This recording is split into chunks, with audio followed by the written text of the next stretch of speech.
Good evening, good night, good morning, wherever you're watching this transmission.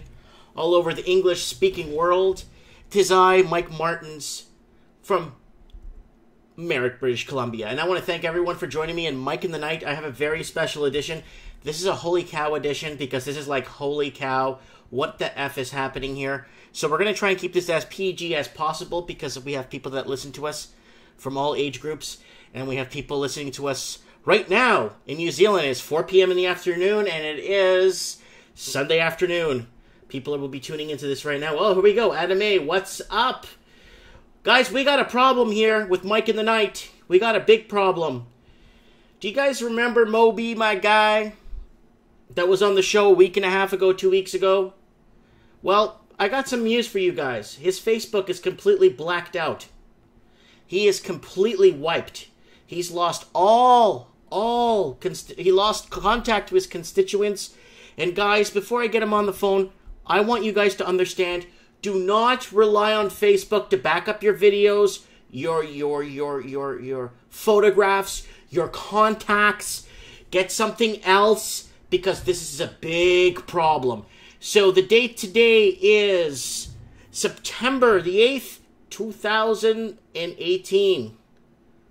Wow, can you believe the year has almost gone by? Broadcasting from Merritt, British Columbia. Western Seaboard time. It is 7:47 p.m. here. And it is 10:47 p.m. where you are. Come on. Moby, how are you, buddy? Mike, I am doing great so far. Aside from the whole Facebook situation right about now, yeah, everything's all right. I got your message this morning, and I thought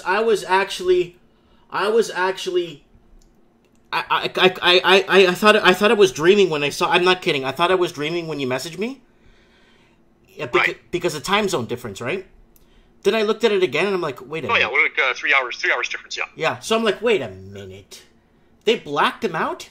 So okay. So tell us what happened. You log on. Go ahead. Tell us what happened. You log on to your Facebook. So I'll give you the sequence of events, right? So yesterday afternoon, shortly after what I did was I went to the bank and I opened a campaign account. Yes. Right. So I can accept donations. Start spending money on the campaign, right? Because everything's got to be tracked and traced, and you got to follow the rules of the election. So I did that. I left the bank. I made a Instagram post. Now my Instagram is connected to my Facebook, in which I announced it. I said, I'm opening my campaign account. I'm ready to accept donations, blah, blah, blah, blah, blah. And, I'll be doing some campaigning, right? And so I did just that. And as soon as I posted it, I visited some businesses, visited some residents, had some good conversations with people in the community. They were excited for change, excited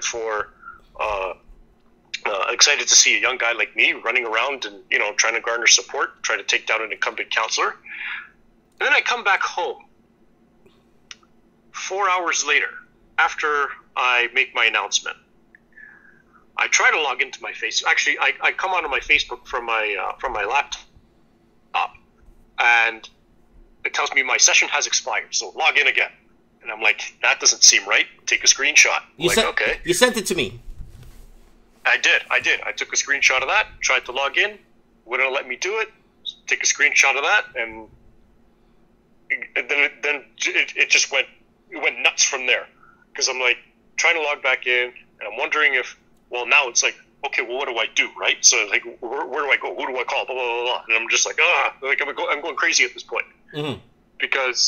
And I think this is where I probably made my first mistake with respect to my campaign, although I can salvage quite a bit, is that the majority of, I don't want to say the majority, but like a good chunk of my supporters and donors and people who I regularly keep in contact with respect to the campaign were on Facebook, right?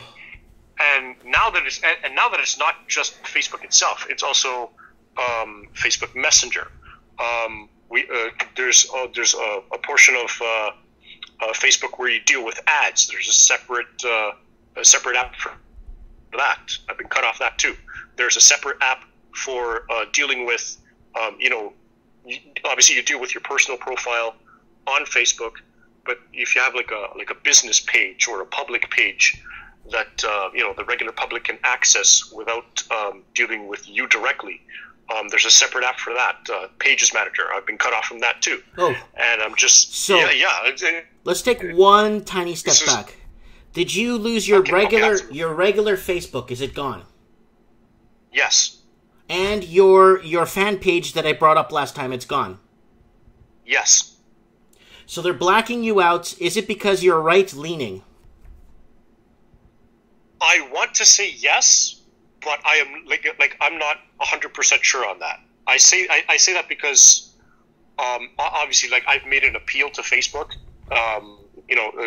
There's an option there that when you log in, I don't know if I sent you that screenshot. You did, but there was an option. Okay, yeah. So basically, the option says, well, what do you want to do? Because it says I violated their terms of service, whatever that means. Like that's a very ambiguous statement.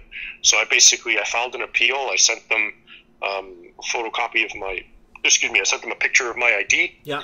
And I explained to them, look, I'm a candidate in the municipal election, right? And I have a number of supporters and donors and constituents on my page that I have to reach out to, and that reach out to me whenever issues arise in the community, right? So I sent that out to them, and no, I have to wait for a response, whether it comes Monday or Tuesday or Wednesday, whenever the case, or whenever it comes. Well, you have a better chance at deciphering hieroglyphics in an Egyptian tomb than dealing with Facebook. Let's put it this way. Look, there was a time when we didn't have Facebook. Right. Right. I mean, the way I see it, and I talked with some of my siblings about this, and I said, you know what, let's go old school, right?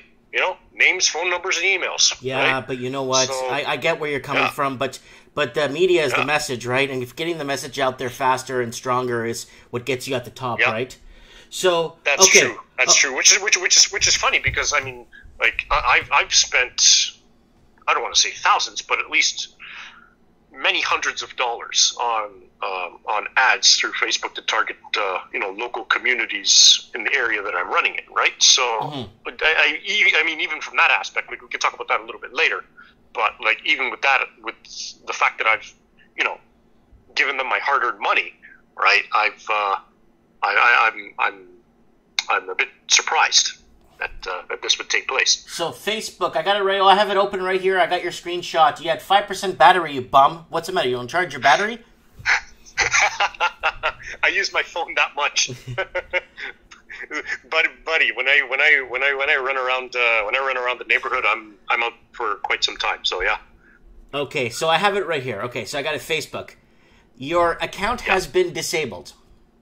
Okay. And then it says, for more information or you think this account was disabled by mistake, please visit our help center. And then it goes... Yeah, and so what...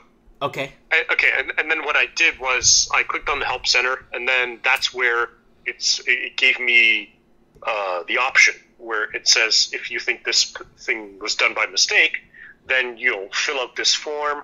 And basically the form says, give us a photo of your ID, and basically explain the reason why you think it was a mistake. And that's like the appeal process. Okay, I got somebody in the comments that might tell you he's a lawyer. He's actually pretty good. I like this guy.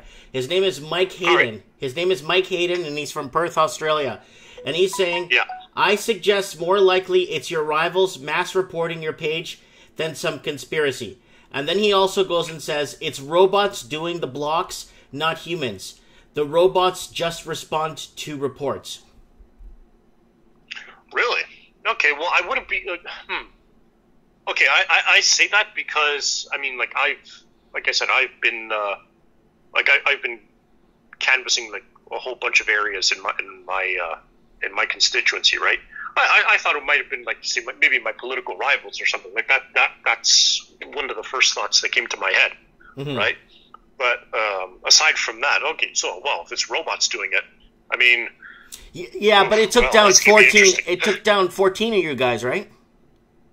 Yeah, I mean, like I said, everybody that was connected to the page just got blocked right away, and I'm just like, wow, and everybody, like, I've been talking to everybody else who's been involved, and they're still blocked, all of them. Holy crap! And they're all right leaning. Oh yeah, absolutely. We all are. Yeah. Ah. So I know it's been interesting to say the least. I tried not to think about it now because obviously there's, I don't want to say more important things to focus on, but when I say that, I'm referring to, campaigning, talking about like what's happening within the community, right?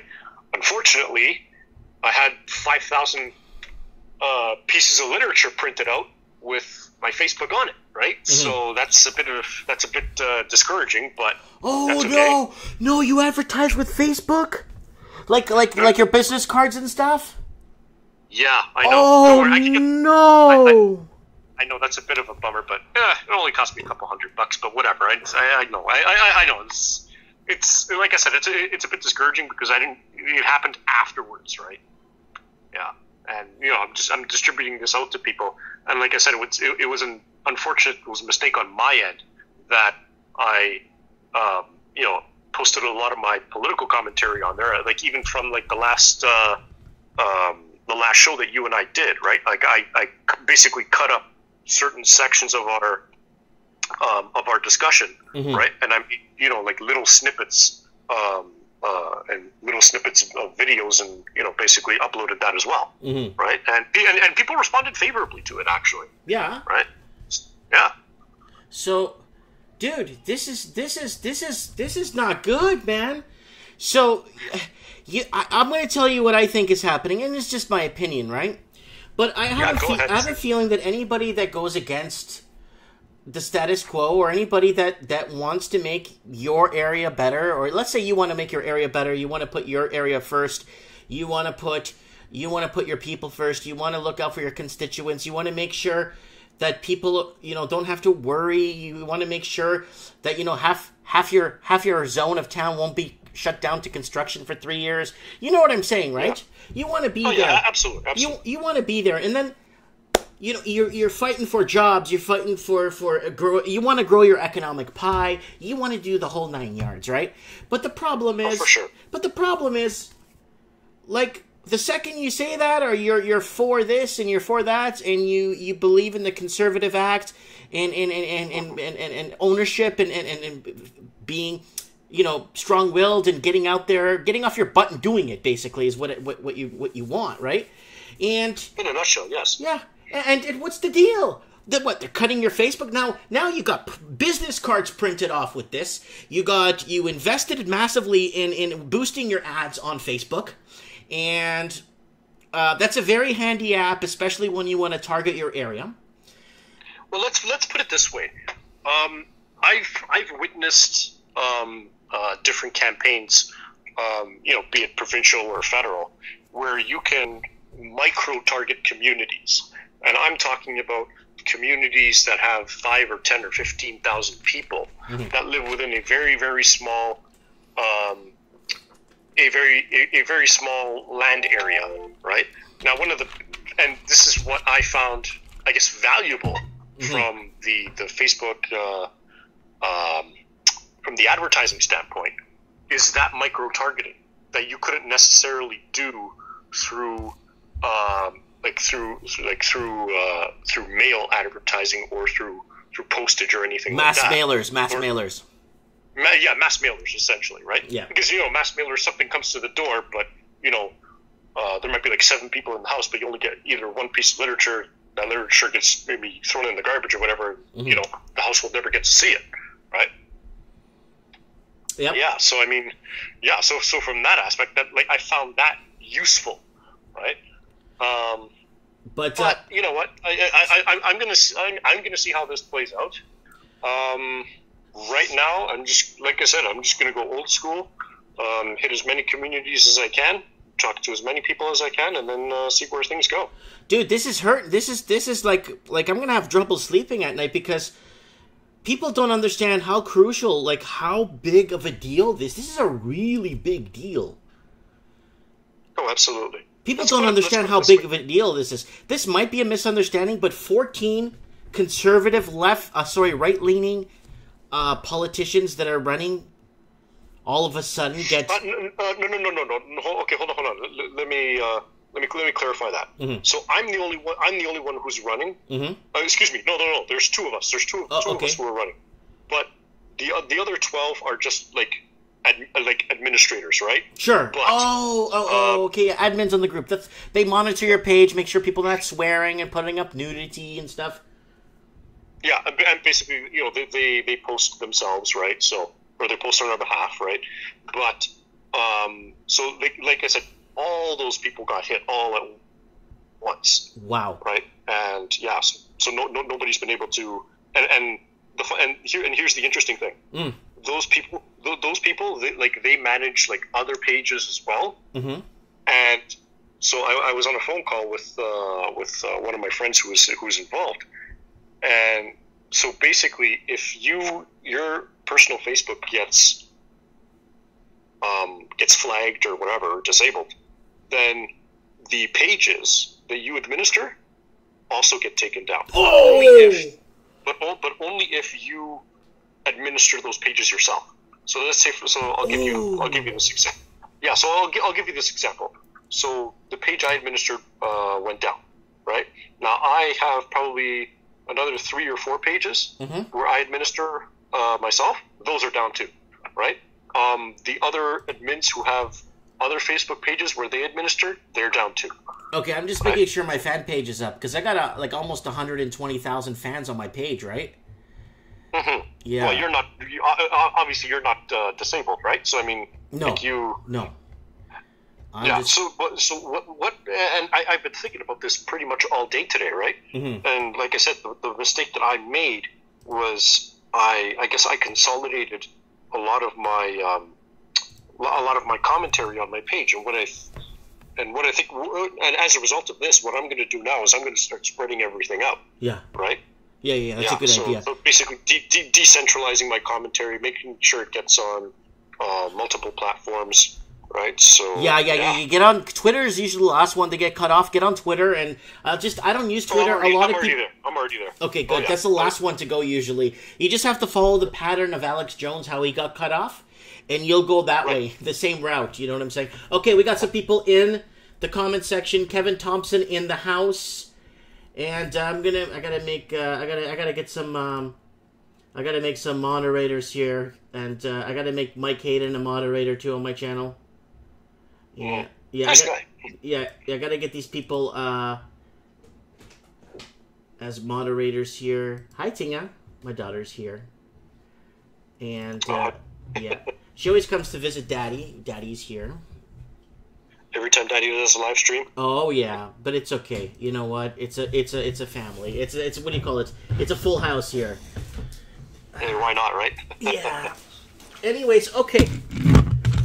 I'm going to give you out your PayPal, and is your PayPal taken down?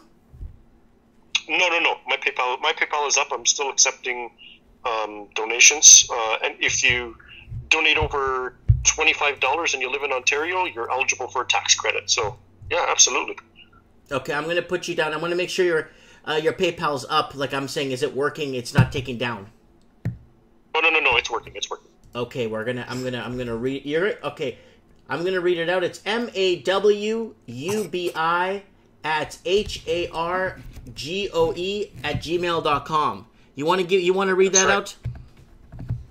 Yeah, so it's Mawubi, my first name, MAWUBI.HARGOE, it's my last name, at gmail.com.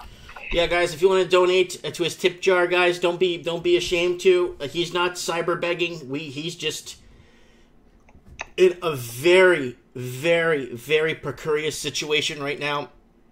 I tried checking his Facebook several times. Somebody just... There you go. You just put it on there. I'm going to show that. Sorry. I'm going to show that in the comments there. There we go. So if you guys want to donate to his tip jar, especially if you're watching this on replay, guys, he is open for tips, guys. A lot of this show gets watched on replay. A lot of it does. And I want you guys to know, whether you're in Australia, New Zealand, it doesn't matter where you are, we need to start protecting the right-leaning politicians before we start losing everything. I'm just scared. This stuff like this is what keeps me up at night. You know what I'm saying? So I hear you on that front. I hear you. I actually saw. Maybe we could discuss this a little bit later, but I was actually watching on replay the trends in the housing market from a couple of days ago, and I saw some or heard some interesting comments from Steve the plumber there when he was talking about the drop in housing prices over, I guess, the last few months or so. I think he stated something like that it'll happen really quickly when it comes to like the drop in the foreclosure and everything else. But I don't know. I think it might happen like a little bit more slowly over time. Well, the bottom is going to come out of it. Same thing with London. London's facing, I think there's 16-month lows now, 16 straight months in the city of London. So it's month over month. So it just becomes a trend, and then it becomes a cycle, and then it just becomes a thing, and people just get used to it, and that's it. Yeah, it's gonna happen. Did you see the recent job numbers that came out with respect to I don't know if it was Ontario or Canada as a whole? Yeah, you know what? Someone sent me that. Somebody sent me that the other day. I'm gonna go to my Facebook here. I'm gonna show you guys. Somebody sent me the job numbers. Let me go. Are you talking about Canada-wide job numbers? I think there was two sets. There was Canada-wide, and then there was Ontario-wide, I think. Okay, Canada Jobs Report. I think it's the Canada Jobs Report. Let me see if it's in the news. So let's read some headlines, okay? Absolutely. Economists question credibility of Canada's August job loss report. Even question the credibility. Why am I not surprised to hear that? Oh, that's from September 7th. And then from September 7th, even the politicians are falling for this week job report. And then the next one, Canada loses 51,600 jobs in August, pushing unemployment rate. Yes, that's right. Yeah. Canadian economy loses more than 51,000 jobs in August. Absolutely. Canada sheds jobs in August, pushing jobless rate to 6%. Yep. Canada's ever volatile labor report posts messy results for August. Now, without actually diving into the details, I was going to ask, do you think you know why that is? Well, it could be quite a few things. It could be one. It could be the Trump bump, if you want to call it that. It could be our poor negotiations at NAFTA, our poor negotiations, like negotiations aren't going through. It could be auto. It could be construction. And I wanted to leave construction. Or even the tariffs, too, by the way. Yeah, I think it's construction, buddy. I think construction plays a huge part, too. Especially with not a lot of projects going through as they were.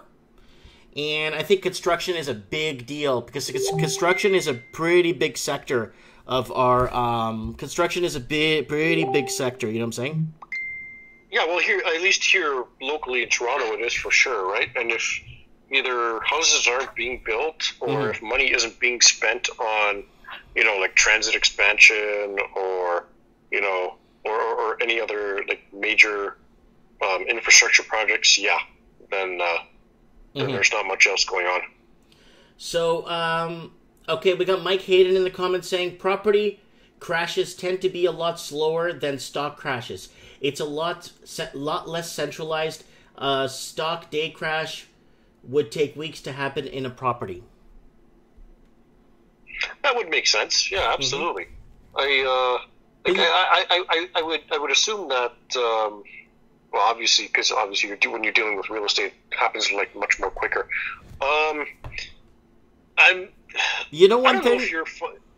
Sorry, you were saying? There's one thing I need you to know. It's a lot of people don't know this, but one of the main underlying factors that crashed the stock market just after the turn of the century, the big crash, it was the housing market.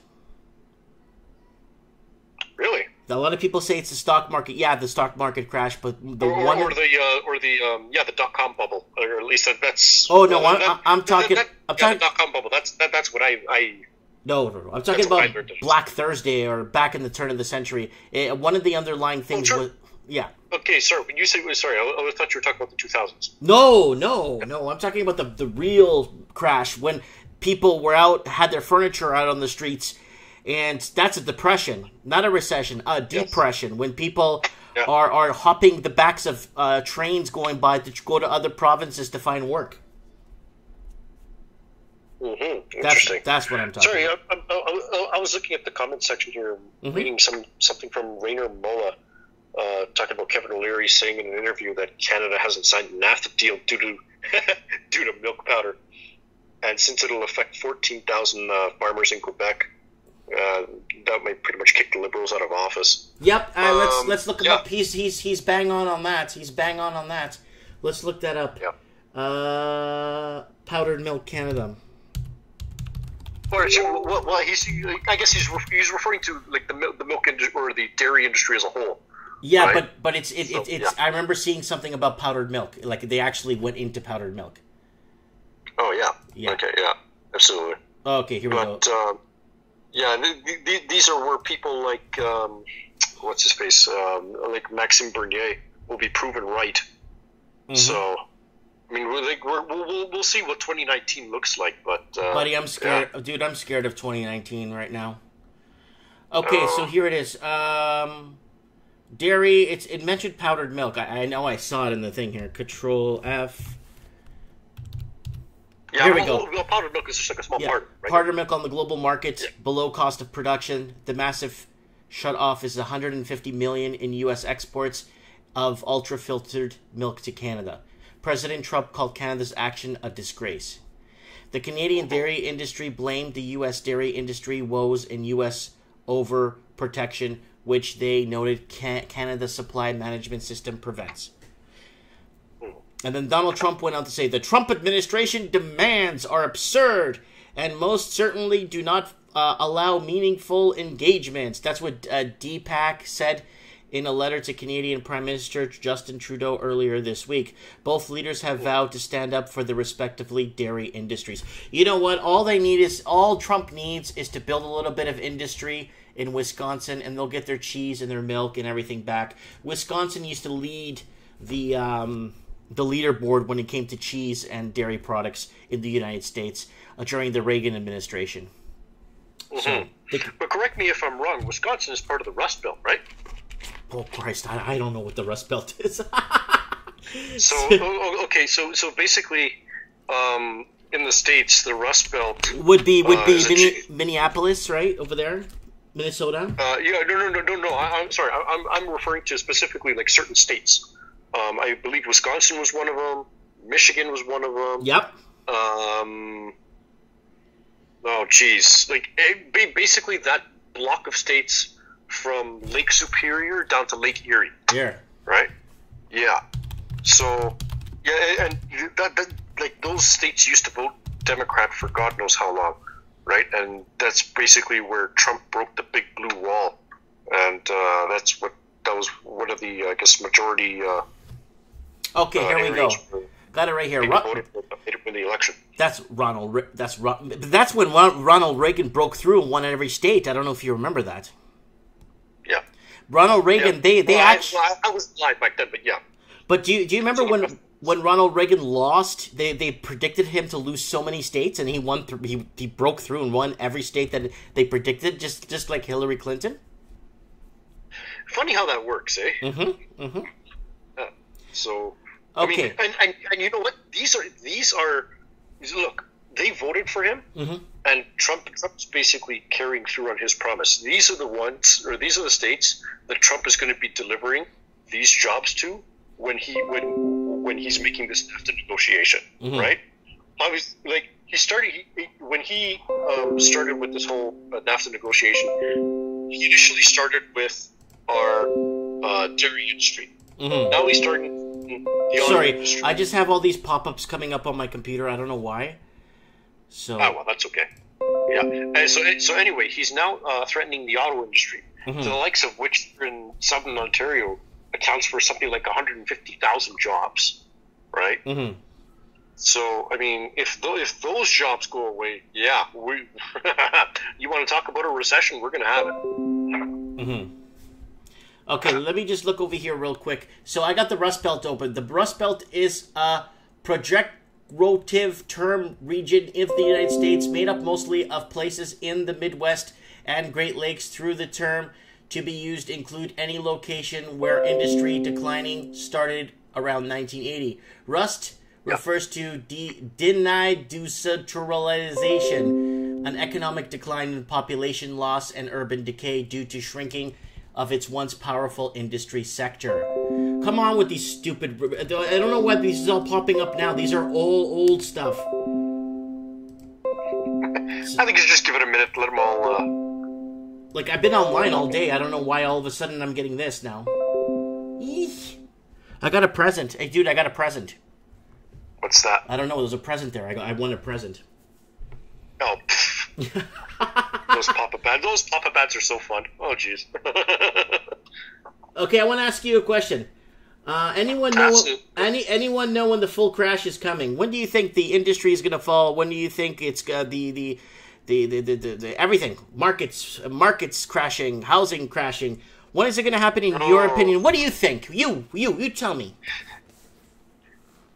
I don't know. I mean, like, from my standpoint, what I'm seeing in my area, like, there's basically, I want to say a year and a half or 2 years, barring what happens in the 2019 election. Mm-hmm. But there's no, because I guess the timeline is somewhat controlled with respect to, the NAFTA negotiations. We'll obviously see, job numbers and sales numbers, for September, but with respect to real estate. But like aside from that, I think, like I said, my personal opinion is going to be like a slower decline in my view. Mm-hmm. But I don't know. I want to say. Do you see us raising rates? 2019, 2020, but I'm sorry. Do you see us raising rates? Ooh, that's going to be a tough call. Maybe one more shot this year, maybe. But depending on the NAFTA negotiations, I think that's going to be the deal breaker, whether or not we raise rates or not. So, Buddy's predicting in the comments here, I'm Lost is predicting second quarter 2019, we're effed. That's not too bad of a prediction. Now, keep in mind, let's see what the government of Canada is going to do, because right now we're in a brutal deficit situation, which we didn't have to be in, right? Mm-hmm. So how that's going to affect the federal government's borrowing costs over the next several years is going to be quite interesting to see that play out. Mm. Well, anyway, people, if you're just joining us, I got my man here. Let me get his photo here. Where's your handsome photo? There you are. So how do you pronounce your name for people that are coming on? Maubi? It's actually... Yeah, Moby, but everybody could just call me Moby for short. Yeah, I call you Moby, yeah. So, yeah. I got him on the show if you're just tuning in, and he's been blacked out of Facebook completely. Here's his post right here. He's been blacked out of Facebook, his personal accounts, and his campaign accounts. You're running in, what is it, not Downsview, right? Well, Downsview is the western half, so okay. I'm running in York Center. York Center? That's just north of Yorkdale Mall, right? Yes. Okay. And, he's right-leaning, obviously, and he's been blacked out completely, and him and... Blacked out, blacklisted. You know what? It's once I've experienced it, and I've seen it happen to so many other people. Like, at the very first, for maybe like a couple hours or whatever, I was pissed off and just like, didn't know what to do. But now, like, I don't even really think too much of it. But, it's happened. It's here. Deal with it, right? So. Mm-hmm. Okay, yeah. Moby, I want to ask you something. So. Yeah, please, go ahead. Okay, so you got. Yeah. So, tell us how you felt when you saw that. Did you thought you put in the wrong password? No, because I've never really, like, like I basically I know my passwords for everything, right? Okay. And I'm more of the old school guy where I don't like to save my automatically. You know when you get those options that you come up on your browser or whatever. Mm-hmm. Oh, do you want to automatically save your password kind of thing? Mm-hmm. I don't do that at all. Like I have a few specific passwords. I know what they are, and and that's basically how I run my accounts. Anyway. Hold on. So, we're not jumping anywhere yet. We're not going anywhere. Yeah. What is happening today in Toronto? Man dead, suspect in custody after West End Toronto shooting. Moby, what's happening? Why are these people getting shot for? Oh, because the police can't do anything, and people with guns are not bright. I mean, look, this is the same thing that I'm going to say. Like I said last week with that shooter at Yorkdale, which right. they caught, by the way. If I can quickly interject on that, Mm-hmm. so you remember when I spoke on our last show we did together that Buddy would get 8 or 9 charges with respect to basically how he conducted himself, how he transported the gun, how he basically fired off recklessly in public, right? And so, long story short, the Yorkdale shooter did get 9 charges, and he got 2 additional charges of attempted murder. Yeah, you actually predicted that. You actually predicted all the charges he was going to get.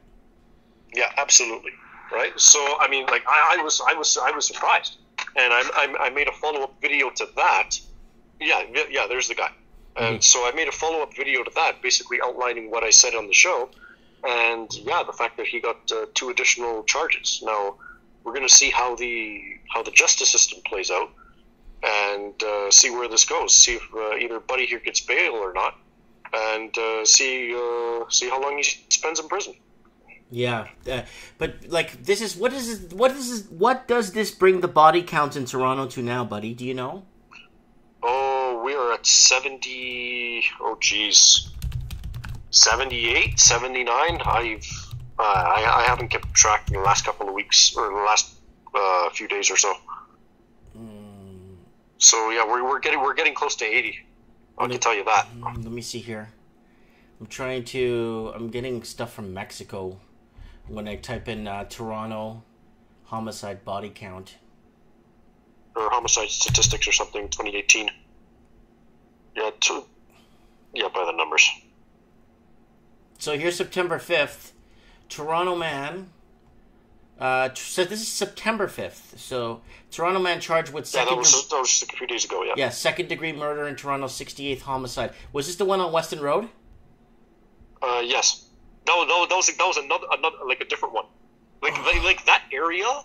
Okay, so I don't know. So if you're familiar with Toronto, there's an area called York Southweston. Yeah. Which is just southwest of the area where I'm running. Mm-hmm. So it basically encompasses the 401, Humber River, going all the way down to, I think, closer to Bloor Street, and then coming up Jane Street. Yeah. Like that whole block, it's I don't want to say it's like riddled with crime, but there are serious issues in that area. Okay. Right? And so I got it here.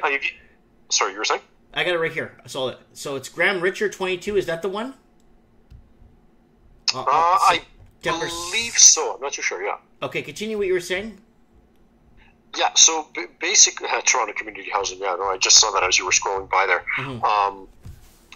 Yeah, so basically, that particular block within the city of Toronto, even just Jane Street in its entirety. Jane and Finch. Jane Finch. Ooh, okay, that's actually slightly to the west of me. Yeah, so, okay, I'll explain Toronto Community Housing in a second, but yeah, like there seems to be this issue in Toronto with Jane Street in particular, going from, not so much from Bloor, but from like Annette Street, DuPont, going all the way up to Steeles, which is basically, a majority of it is Toronto Community Housing units, so basically social housing. The unfortunate problem is that a lot of gangs and gang members frequent those units, right?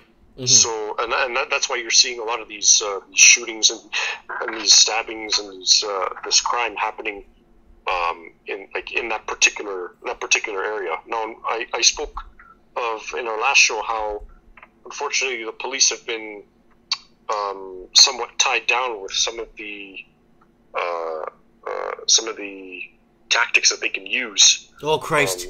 To how do you and to arrest people? It's about serving and protecting. What tactics are you allowed to use now?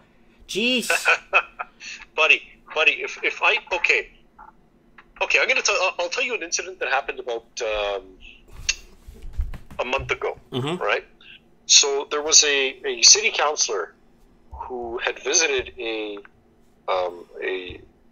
social housing complex, and he was talking about how some gang members would convince people, or like the poor old person or poor person in these social housing units, to lend, either these gangsters would pay these people money or whatever to basically allow these people to rent their units.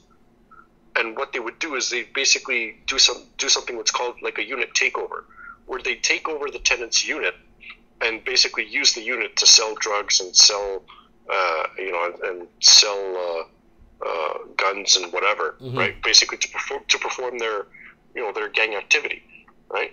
And this got so bad that, like I said, the local councillor had to get involved, and he's pushing for more police, for more resources, and he made a little bit of a slip up in his comments when he was doing an interview, and in that interview he said, we're basically going to quote unquote spray these buildings down and watch the cockroaches scatter. Now the mainstream media took this as, oh well, he's calling the residents who live there cockroaches, and it's like, no, we're talking about gangsters who basically shoot people up for no apparent reason, right, and take over their units. And I was going to say that, and the media had a big heyday with it, but I wouldn't be surprised. Like I'm fully supportive. His name is Councillor Mamalidi, nice guy. I've met him a few times, and we basically see eye to eye on most issues. But there's always disagreements. But on this issue in particular, we agree. Anyway, long story short, the media had a field day with this, and right now there's basically a discussion on how to deal with this problem. The main way to deal with this problem, in our view, is to do like a big revitalization, the same way, if you're familiar with the Regent Park area of downtown Toronto, it had a similar problem. And basically what they did was they evicted everybody, they tore the buildings down, and they put new ones up, right? And now it's gotten a bit better, right? And I'd like to see the same thing happen to, and basically that area that I was referring to, Jane Street, I have a portion of it on the very, very west end of my constituency that I'm running to represent. It's tough. How many of the murders that took place, how many of them are taking place in your riding? Okay, so they're not necessarily in my riding per se. There might have been a couple, but the majority, like in that particular Jane Street block, that area, so Jane, Weston, running all the way down from Steeles to closer to Bloor, I would say maybe a quarter. Okay. Or just less than a quarter. Okay. Yeah, but there's also lots of other activity that happens there. Now, one of the things that I will give the mayor and the police credit for is there's something called open data, right? So basically, in a nutshell, what that is, if I'm explaining this to the listeners and to the viewers, is anytime something happens in the community, it doesn't matter whether it's a shooting, whether it's a stabbing, whether it's an assault, whether it's anything, the police will take that information and they will upload it to the web, and you can view it. So say for example, like when you watch the news, you'll hear about a shooting that happened downtown or at Yorkdale or wherever, right? But you won't hear about what happens in your local community. So if you were to Google, this is called Toronto Police Open Data, right? And you can basically look at you can look at a map of everything that's happened in your community over, like the last year. You can set up a window of time. Like you can see what happened in the last month. You can see what happened in the last 6 months, right?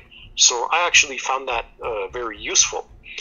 And what I was sort of utilizing my Facebook for was I was updating, members of the community, and I was saying, this is what happens every month, in Downsview, for example, right? It's like there's, there might be a couple of robberies, there might be car thefts, sexual assaults, whatever, you name it, right?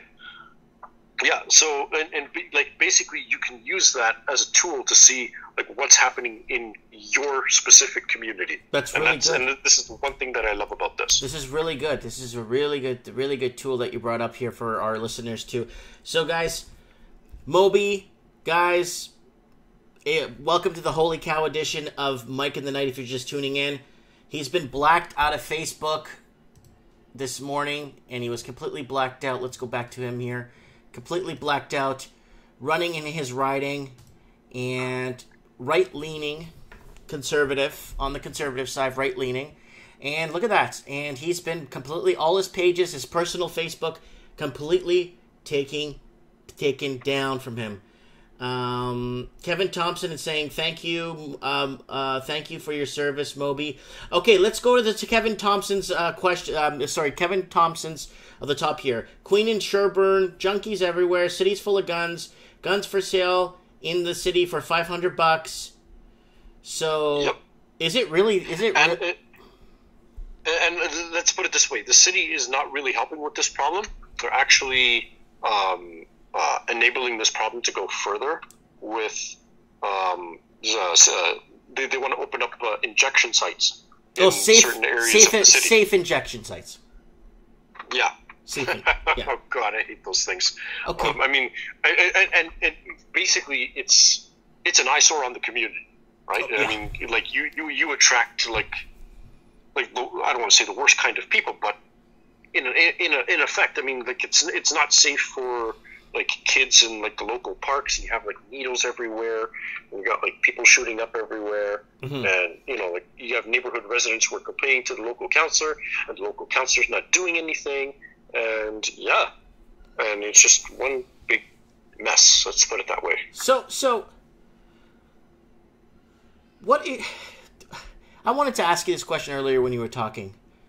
That's okay. Go ahead. How the hell do they get guns into a country where the gun laws are very heavily restricted? How are people getting these Mac 10s, 22 caliber guns, sidearms? I can understand. Okay, sorry. I can understand, I can understand people bringing in knives and having knives and using it, buying a knife at Canadian Tire or something. But where are all these guns, and especially guns that will be severely restricted if you were to even carry it with a license? How are these guns? Absolutely. How are they getting in? The only way I can see is through the border. Now, you're talking about different. If you look at all of the different types of ways something can get into the country, what are you looking at? You have land crossings, right? You have container ships, right? You have air transport, all right? You have I did say container ships, yeah. So those are basically you also have boats, right? Traveling say from the Great Lakes. That's another method. But you don't necessarily if you look at there was one big seizure. I think it was a month ago or so, and these were guns that were supposedly they were headed to Toronto. Oh, I remember that. Yes, and they had all different colors and everything else. Yeah, so those I remember that particular seizure. So those had come from the States, right? And so basically, what was happening there? Here it is. I got it. Let me read. Let me read. Police see 60 guns in a trunk of a car going from Cornwall, Ontario to Toronto. Okay, that's but that's the colorful ones. The yellow, the blue, the red. So it's not coming across the border. Yeah, this is the one with the colored guns. The Toronto police have seized 78 guns. Isn't Cornwall on the border of the U.S. somewhere? No. Not exactly on the border, but it's like it's east. I believe east of I think Kingston or something like that. Oh, okay, it's up that way through what is it, Maine or Connecticut up there, whatever that state is up there. Yeah. Okay, Toronto police have right across from. Okay, sorry, keep reading. Yeah, don't worry. No, right across. I know where it is. Toronto police have seized 78 guns, $1.2 million in drugs, and expect to lay more than 1,000 charges after a series of raids targeting violent street gang. Okay, it doesn't say. Police carried out raids early Thursday at locations in Toronto and Durham, York, Peel regions. Okay, they're not talking about the car. I want to talk about this car. Here we go. 60 guns taken in single seizure. Police said 60 of the guns were seized around the month ago from the car that was going from Cornwall, Ontario to Toronto. They said the guns were originally purchased in Florida and were bound to be used and trafficked on the Toronto streets.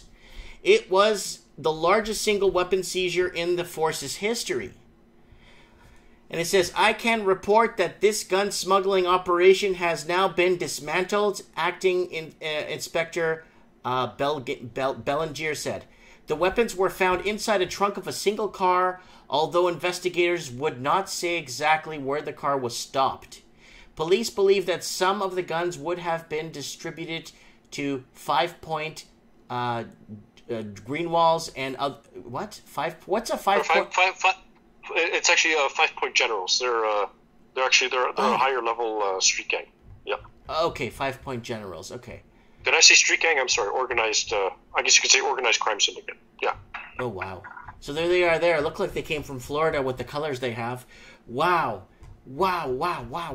So people bringing in guns. I don't think Canada is in need of drugs to come from the U.S. I think it's the other way around when it comes to marijuana and stuff like that. But I don't think Canada is in need. I think there's the other stuff like cocaine and all that stuff that has to come from Colombia or more southern tropical countries, right? But you got to remember, so guns like this will end up in hands of, say, for example, like Buddy, who I talked about last week, the Yorkdale shooter, right? Now, for all I know, and we'll hear the facts about the case later about how the Yorkdale shooter acquired his firearm, right? But typically what happens in cases like that is that the prosecution will reach a plea deal, right? So basically the prosecution will approach the defense and say, well, instead of going through a lengthy trial, to hear all the facts, just plead to, 5 or 6 different charges and we'll drop the other 5. Right. So, and this is the one thing that angers a lot of people when they hear about news like this, is that there's no either mandatory minimum or there's no specific guidelines with respect to bail conditions for people who are charged with firearms offenses such as these. Right, and a lot of them are repeat offenders. In fact. One of the, I have a friend of mine. He used to be he used to work for the correctional service in Eastern Ontario.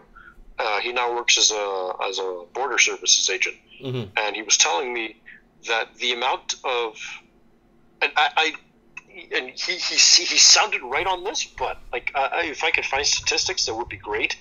Like basically the amount of people in jail with respect to either firearms offenses or repeat firearms offenses.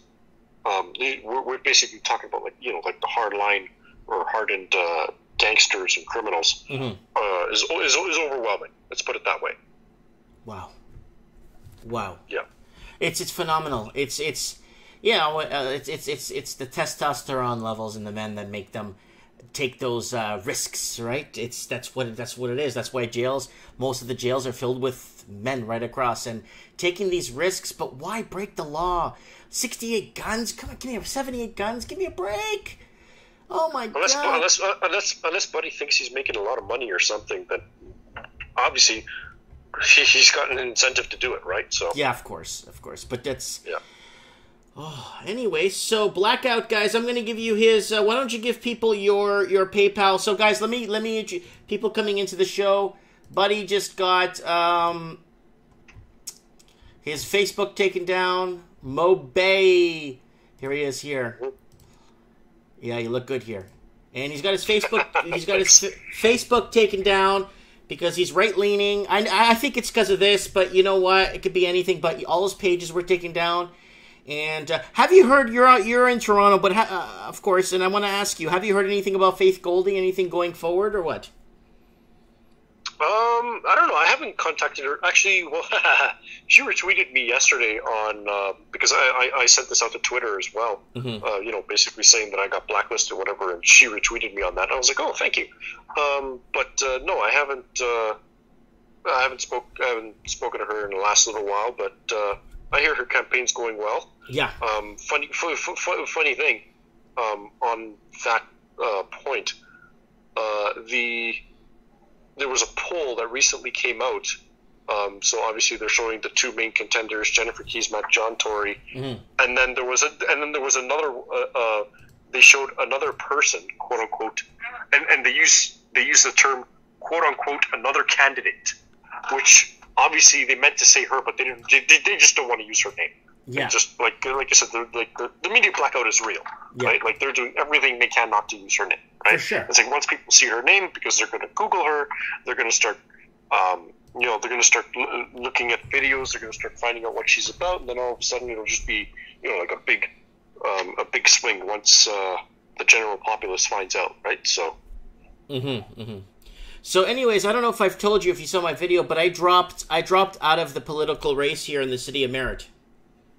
Yeah, I didn't see. Okay, yeah, I did see. Well, I saw the title, but I didn't really watch it. Yeah, So shoot, give me like the quick rundown. The local newspaper, the Merritt Herald, put a post up on me, put my vision for the town, and hopefully we could get, some of this crown land unlocked and bring in light industry, and then I read all the bylaw books back to back, cover to cover. Yep. All the age planning guides from the World Health Organization. I read all the books I needed to know, understand, kind of put my finger on the pulse, and I just got destroyed so badly. And it's the community. When you say destroyed, did they say anything? Like, what did they say? Oh, just a bunch of people, lots of people actually saying, oh, this guy doesn't know what he's doing. I hate people coming to our town and telling us how to live our lives. And it was a lot of stuff like that. So I decided that you know what? The town is making themselves very clear. And I'm going to back out of this. And this is not my business. And that's my political run. So that's it. I'm done. Fair enough. Did you think it was worth it? I mean... I kind of made a fool of myself, I guess, in a way. I guess I made a fool of myself. But I really wanted to put my town first, and really, I really wanted to meet up with a lot of the provincial and federal governments to beg them to unlock land for us, because we're very landlocked here. And I had a lot of things. I had a lot of things I wanted to put forward for the elderly, because Merritt has 1,977 elderly people of the 7,000 people living here. And 7,000. Okay, yeah. Yeah, so we need to start putting things into place to start protecting a lot of these people who especially live alone, right? So I had a lot of ideas and plans that I was going to put forward that was going to cost zero. It just $0. A lot of it was just basically common sense to put together. Right. So I did have a plan in place. I did have a few people supporting me. And then once I started seeing that, and I said, you know what? This is not for me. It's not my thing. I don't belong, and this is not my thing. My wife is pregnant, and she's stressed out reading those comments and stuff, and they're painting a picture of me. They're painting a picture of me that's not real, and it is. I'm just gonna focus on family, Moby. I'm gonna focus on more travel. I'm gonna build.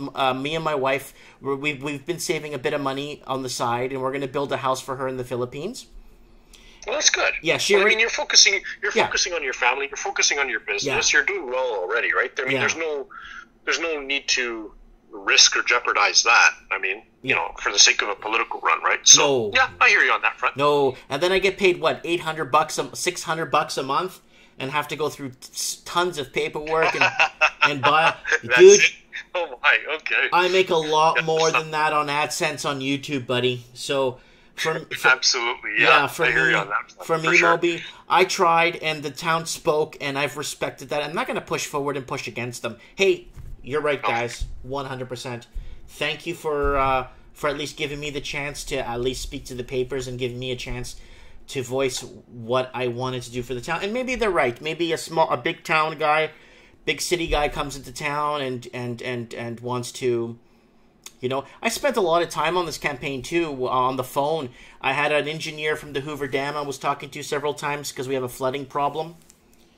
And he was a former engineer of the Hoover Dam for 18 years, and he gave me some tips. Okay, if I can quickly butt in there. Mm-hmm. This flooding problem, is it like flooding of houses, or is it just like general flooding of the town? It starts about 1 to 2 miles back, and then it flows into town, and then the downtown, part of the downtown main drag or main strip take you into the downtown gets completely flooded over, and then all the low-bearing bridges get flooded over, and a lot of streets get washed out. And there's a lot of homes built on floodplains. So there's a lot of work, there's a lot of engineering work that needs to be done when it comes to monitoring levels, right? So after talking to this gentleman, he told me that it's Mother Nature, so if you do something a mile down the road, you're going to get sued from the other town. So you got to be very there's a lot of things, there's a lot of red tape in this kind of stuff. So I said I had 3 conversations with this guy, and I was trying to talk him into coming to our town to check this out, and when flooding season starts in the spring. But then, now it's just like everything fell apart. Then I have a few tech companies that are looking to relocate in small towns like this in British Columbia, like kind of on the west coast where we are. But yeah, of course. I was talking to one of them, and I said, you know what? It's not going to work for me running into council here. It's not going to... because these guys want somebody in council they know, and someone that they could help them, give them some incentives for dumping $100 million into our desert, right? Wow. Yeah, $100 million or more, that's more. A lot of cake. I mean, yeah, or more. You could create some good jobs with that. Oh, you have no idea. Private sector too. I was after private sector job. You know what I'm saying? But of course. Yeah, but it's not for me. I'm going to use my contacts, people I've known. And I'm just going to use it for my children to find them jobs when they're... Because it's a tough market to find jobs, and I'm one of those guys, if my son wants to do something and I know somebody in the industry that could get him started, then that's it's good to have like that, you know what I'm saying? Absolutely, for sure. I hear you on that front. Yep. And then you have the obviously the other people on the other side, your daddy's finding you a job. No, daddy's not a loser, that's why. Look, Daddy's done his homework, and he's been, contacting people. Look, it's called networking, right? And yes. He's been doing that for God knows how many years now, right? So if he's doing that, then, obviously he has the best interest of his children at heart. 1,000,000% Moby, and it's about family for me, buddy. The whole whatchamacallit, I don't have that thing inside me. What do you call it when men want to be... men want to rule, even though they're like multi-trillionaires, but they still want to keep going, and they want to keep ruling, even though they don't need to. What's it called when a guy does that? It usually happens. There you go. It usually happens in men, where they want to become, they want to keep ruling, even though they don't need to. There's a psychological name for it, and tyrannical. Is it tyrannical? Tyrannical, you could say that, but I don't need. Yeah, I don't have to. Yeah, I know what you're talking about, but I guess the Yeah, words. I don't need it. I don't. Town spoke, made it really clear. Thank you very much, guys. I'm going to continue with my little store, my little business, and I'm happy. And now I'm going to start focusing more on traveling. My grandma's still alive, so I want to. Hopefully, I could see her next summer again. Things like that, you know. Maybe I'll visit you for some beer. Hey, that would be great if you ever make it to Toronto again. Oh, sure. I'll be back there again next year. I got some friends I got to see. So guys, can you read out your thing again? Your guys, he's blacked out. Here he is here. Type it in the comments there too. He's blacked out, guys. So if you want to send him a tip in his jar, he's been blacked out of Facebook for leaning to the right too much. I guess when you lean to the right too much, they want to silence you. You know what I'm saying? They want you out. Yeah, it's unfortunate that at least in this election cycle, and I've noticed that voices that are to the right of center are being, or at least attempting, being squashed. And it's not just myself; it's people all over the city, right? There's if it's either you're with the establishment or we don't almost recognize you, right? So yeah. Yeah. Okay. Anyways, I wanted to we're up to our 1 hour now, and it's been a whole hour, buddy. Get this show out there on your end, whatever social media you still got. And absolutely. If you could do me a favor and get Faith Goldie on the show for me. I know I'm a small fry, but Listen, I think you might be a small fry, but if I told you about your about your travels and about the experiences you've had worldwide, I think she'd be very interested. Mm-hmm. Mm-hmm. Well, I'm documenting everywhere I go now, going forward with social media. I wish, because back in the day when I used to do my heavy travels, it was MySpace. Facebook didn't exist. Yes. Oh, you want to hear something funny? Go. So I was on Twitter the other day, and just scrolling through my feed or whatever.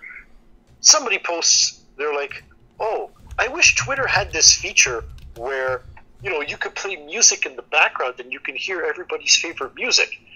And I'm like, "Yeah, that was a thing called MySpace."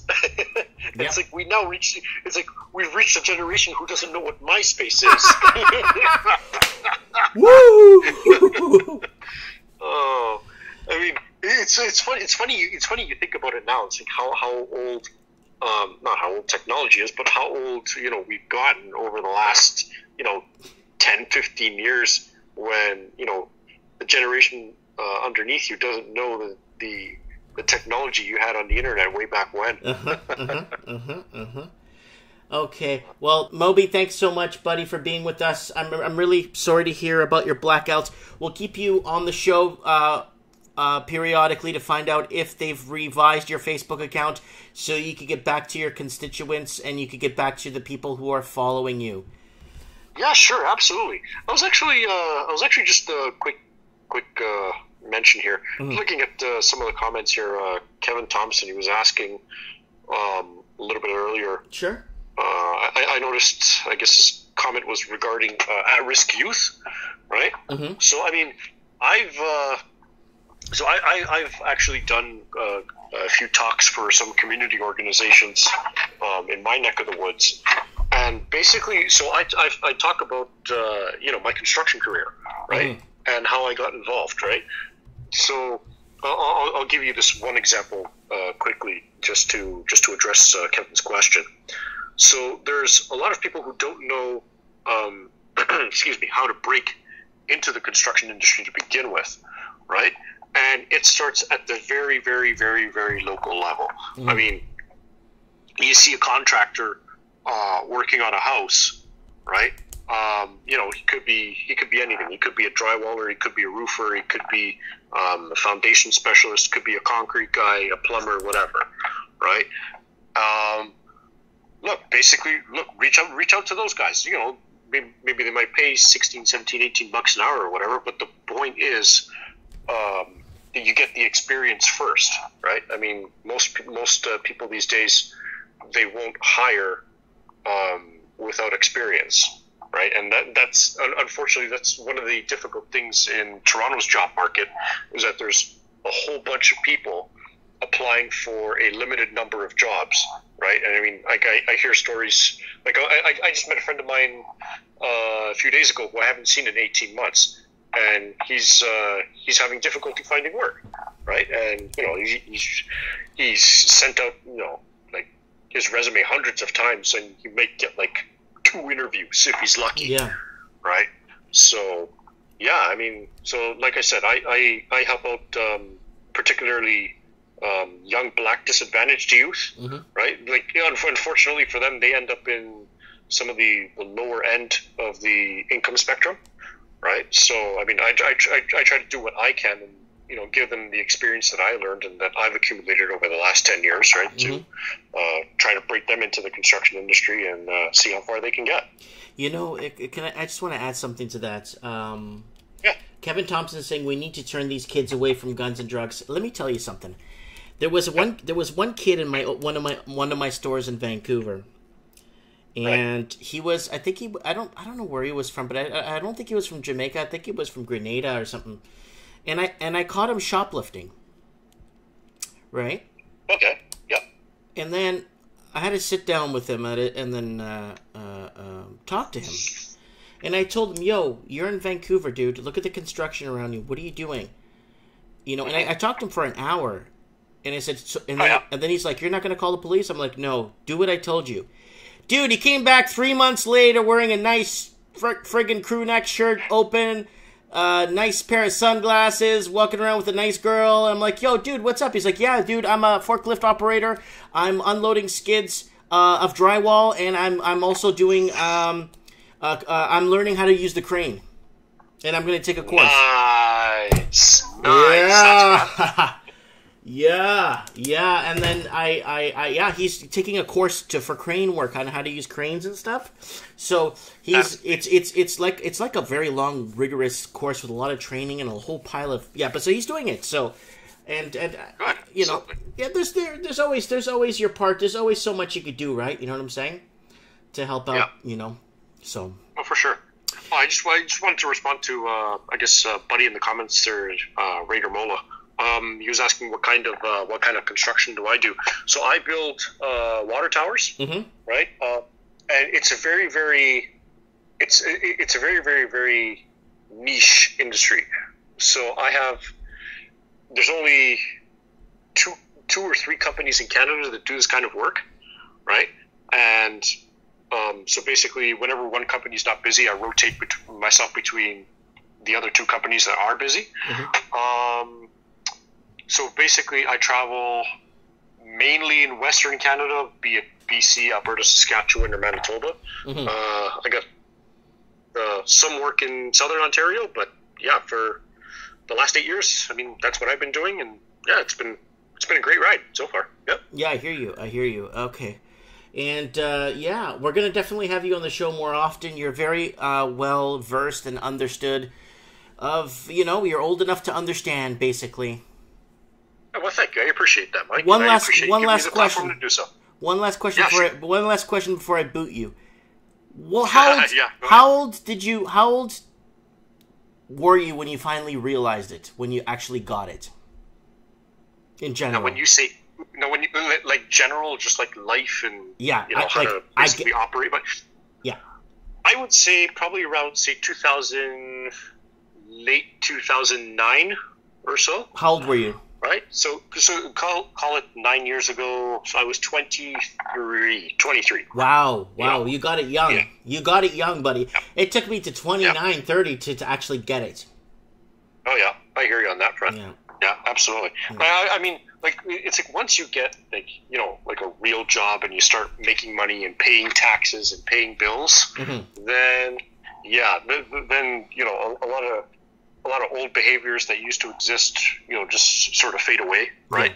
Yeah. And that's when responsibilities start to come in, right? So, that's good. You're a young bloomer. Absolutely, and I intend to, look, I intend to help as many people as I can, even though I'm just some random guy in construction, right? I mean, like that's That's one of the things that was, like, I guess my pet peeves in politics was the fact that everybody who was involved is like either a lawyer or a doctor or even and in most cases a business owner, and I didn't see as many blue collar people, and that's what like really drove me after I had a chat with a provincial politician a few years ago, and yeah, that's what made me want to get involved. Getting your hands dirty. Oh yeah, absolutely. That's the way to go. Oh yeah, I always got my hands dirty. Next time you're on the show, I'm going to tell you what I did when I was young for my trade. You'll actually like, what? I did a very interesting trade when I was young. But next time you're on, remind me to tell you. I'll tell you what I did, and you'll be absolutely. I'm going to want to hear this. Oh, buddy, you wouldn't believe it when I tell you after.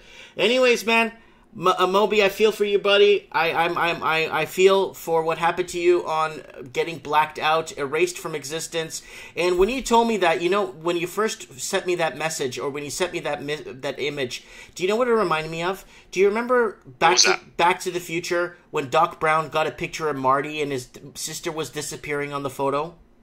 Yeah. And do you remember what he said? That. Erased from existence.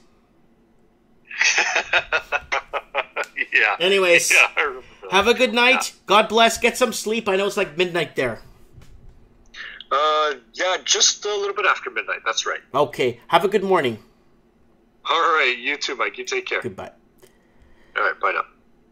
So that was Moby running for Downsview, and he's been completely blacked out of Facebook. Completely. All his contacts, constituents, people that he depends on for donations. When he sent me that, man, I don't even know what to tell you guys. It was like early in the morning, and I was like 7, I think it was 7 o'clock my time. So I looked at that, and I'm like, what? I'm like, I gotta have you on the show. Why are right-leaning people that want jobs, that want to better their community, that want to... Are you still there? Hold on. I still hear a little bit of ruckus here in the background. There it goes. It hung up. Why are people that are here to make the difference, to make to hold on. Am I still on the call? No, I'm not. Anyways, this is not good at all. I am very upset. I got a housing story, actually. I know it's Mike in the Night, but I kind of want to bring this up right now. Kind of important, guys. And I want to pull up your job statistics, guys, in the comments section. Canada loses 51,600 jobs in August, pushing up unemployment rate. Ontario sees biggest decline in jobs among the provinces, while Alberta gains 16,200.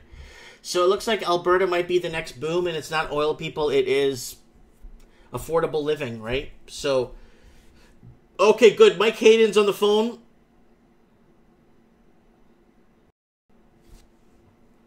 NSA agent was listening in on Mike. Okay, guys, we got Mike Hayden. Mike, Mike, can you come on the phone? They raised interest rates a couple of weeks back in Australia.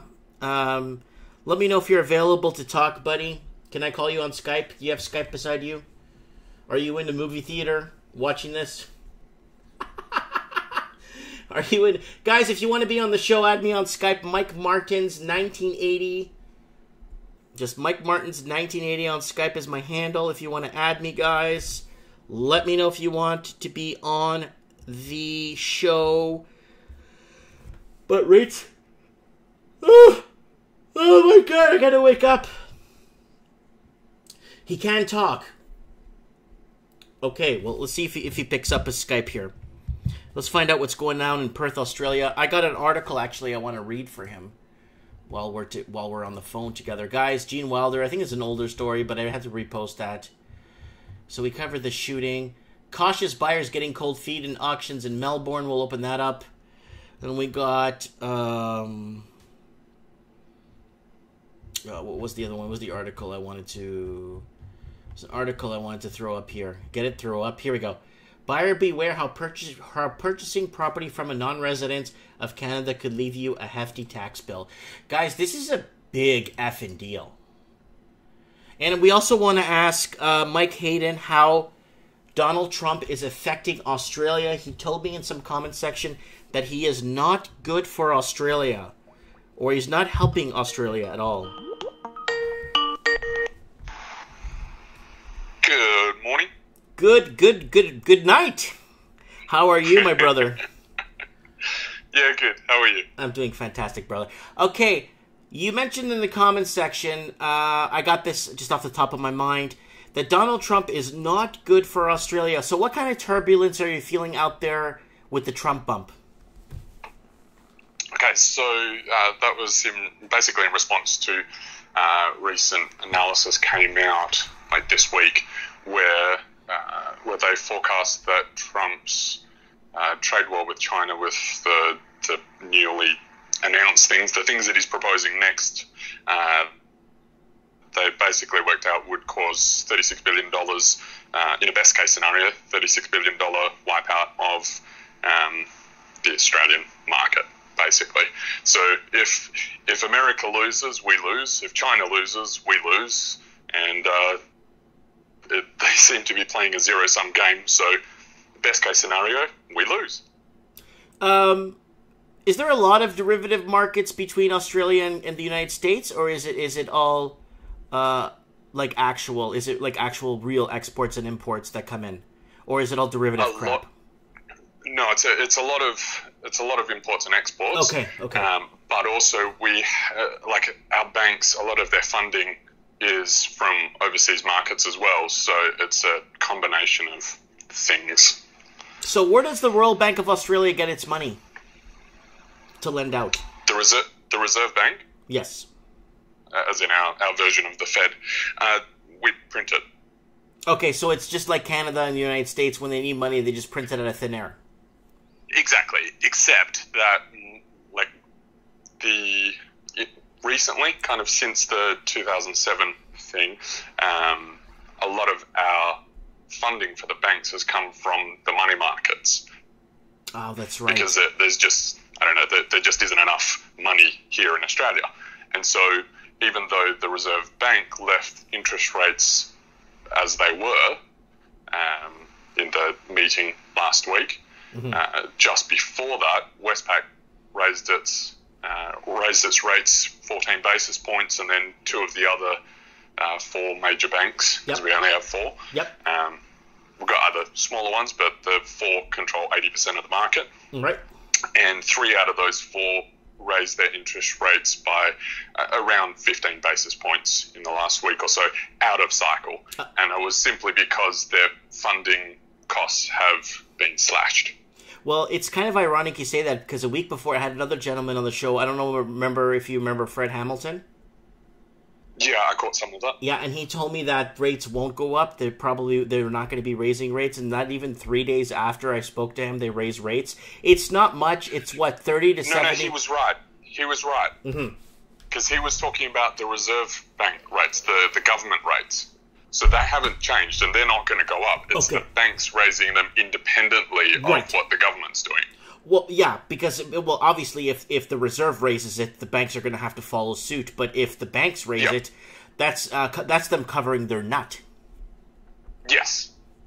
Yeah. So, but it also puts the Reserve Bank in a terrible position, because they're kind of stuck between a rock and a hard place. Because if the banks are raising the rates independently, then they're kind of doing the Reserve Bank's job for them, but the Reserve Bank is trying... Yeah, anyway. So, but it is going to be even worse for Australia, because if the Reserve Bank doesn't raise its rates, it makes us far less attractive as an investment destination than, say, US, for example. And for the longest time, our rates have been higher than pretty much any of the other Western nations. And we're a developed economy, and so it's been a great place for people looking to get some returns. But now, the Reserve Bank's rate is pretty sure it's 1.5%. So, America, I think, has overtaken us for the first time in 20 years or something.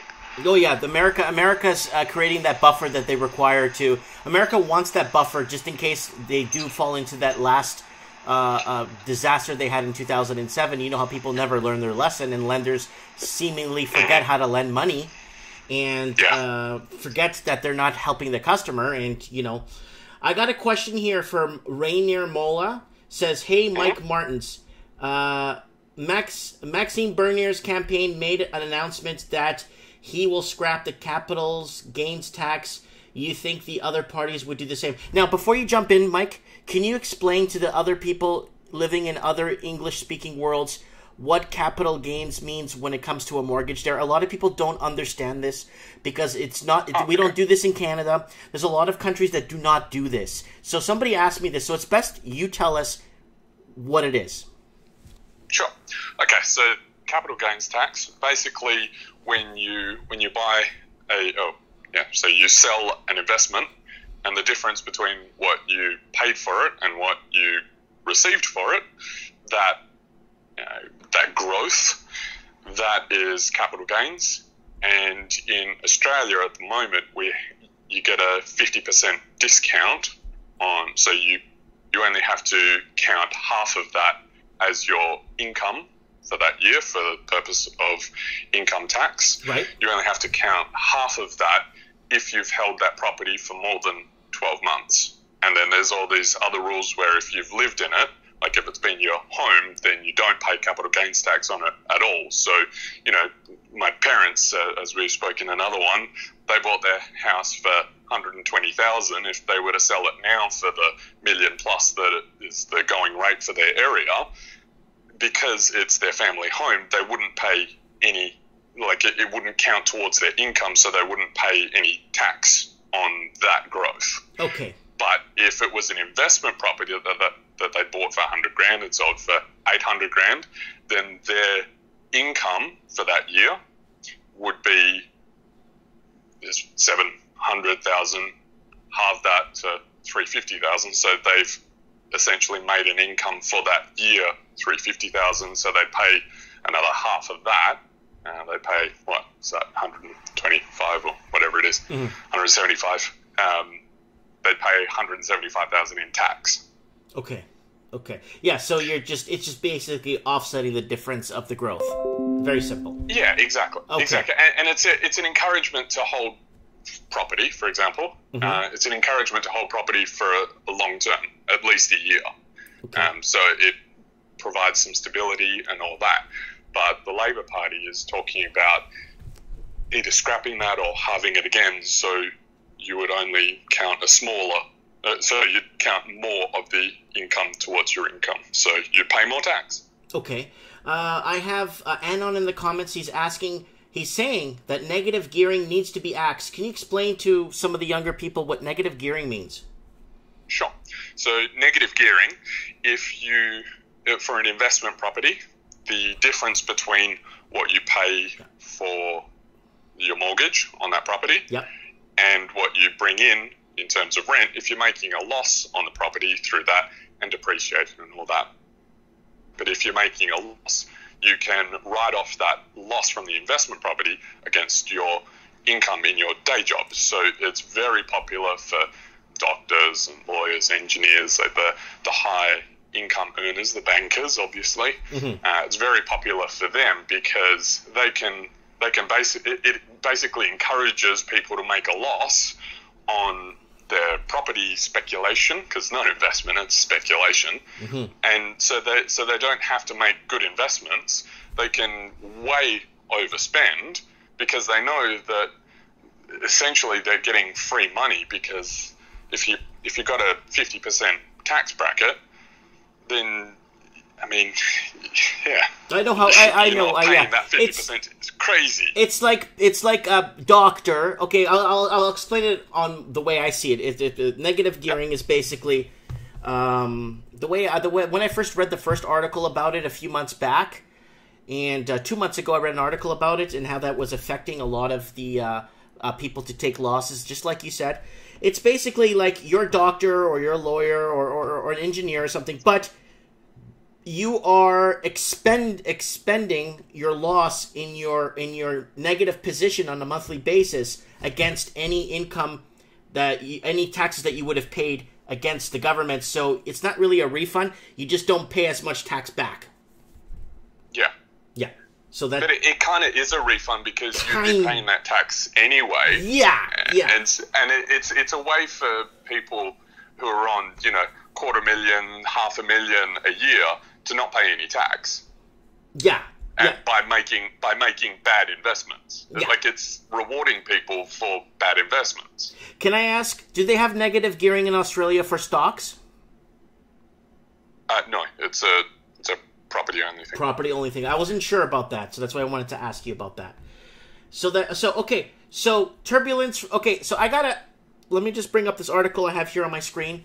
This was sent by Anon here, and he's saying that analysis who really owns the big four banks in Australia. So it's an article here, and they're going over the combined assets of $2.86 trillion, and I'm just trying to see what they're saying here. Anon, in the comments, buddy, tell us who owns these four big banks, because there's lots of stuff in here to read, and yeah, there's lots of reading here. And the scary thing about our banks, which makes it really, really scary compared to any other country, is that if I remember the statistics right, it's around 60% of our bank's books, liabilities, is property. Or assets is property. So, I mean, it's like 20% in America, if I can remember. It's 22.69%. Well, there you go. Yeah, that was about what I was thinking. But it's around 60% in Australia. So they're massively exposed, far more than any other country, massively exposed to anything going wrong in our housing market, which has been fine on a 27-year bull run, but that's not so good when things go down. Okay. So do you remember when I was talking about that? How, see, the United States, let's say it's 22 points in housing, and then like 4 points or 6% is student loans, and then unsecured debt is like 13 to 22%. So the United States is kind of a more of a diverse pie when it comes to diversifying their debt load structure. But Australia's 80 points housing, 60 points housing, that the entire economy is back. And this is what I've been talking about Australia for so long, because it's so heavily dependent on housing to back its economy. Yeah, it's insane. So I mean, you guys got where you're in, the whole mining industry collapsed.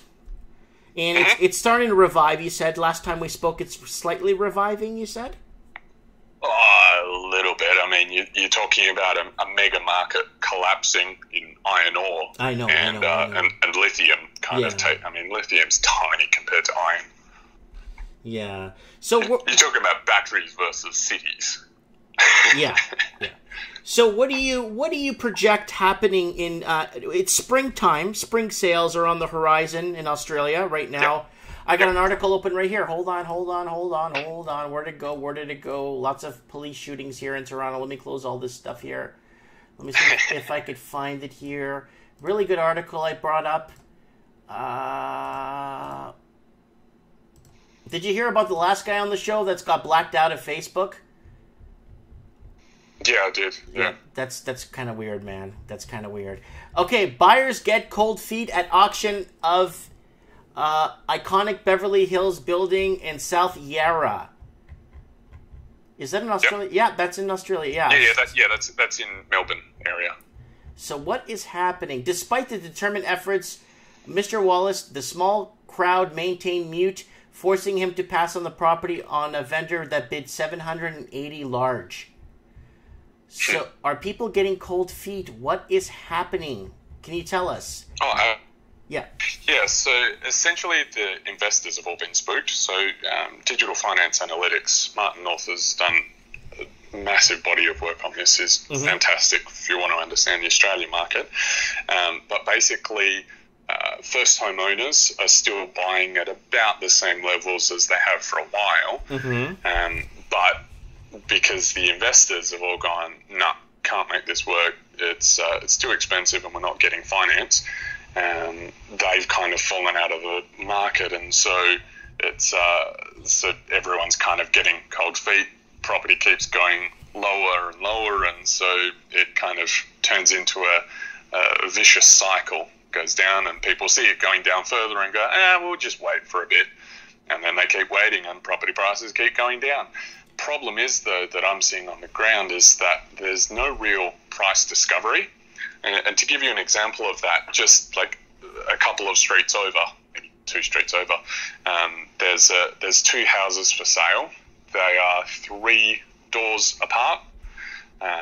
One of them's half the size, and the asking price is $70,000 more. They're about the same age of houses. Like, everything is the same except the land size is half in the more expensive one. So one's asking 630 large, and the other's asking 7. And it's like, did you even look at what's happening in the market? So how do they pull comparables there? Is there a site you guys use to pull comparables so you know what's selling in your area? Yeah, I just think that one of the real estate agents didn't do their homework, or the seller was unrealistic. But I've noticed also there's a lot of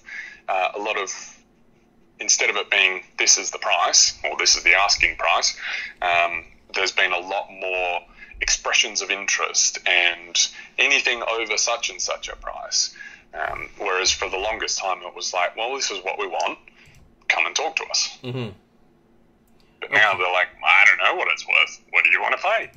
Oh, they're pulling I don't know what it's worth game. What are you willing to pay? Oh, no, that's the game. That's the fear of not selling at the right time. Ooh. That's the one. And I've noticed just in the last couple of months, it's gone from, you hardly ever see that in this particular area of essentially inner Perth. And now maybe 30 to 40% of the new places listed are all, I don't know, what do you want to pay? Wow.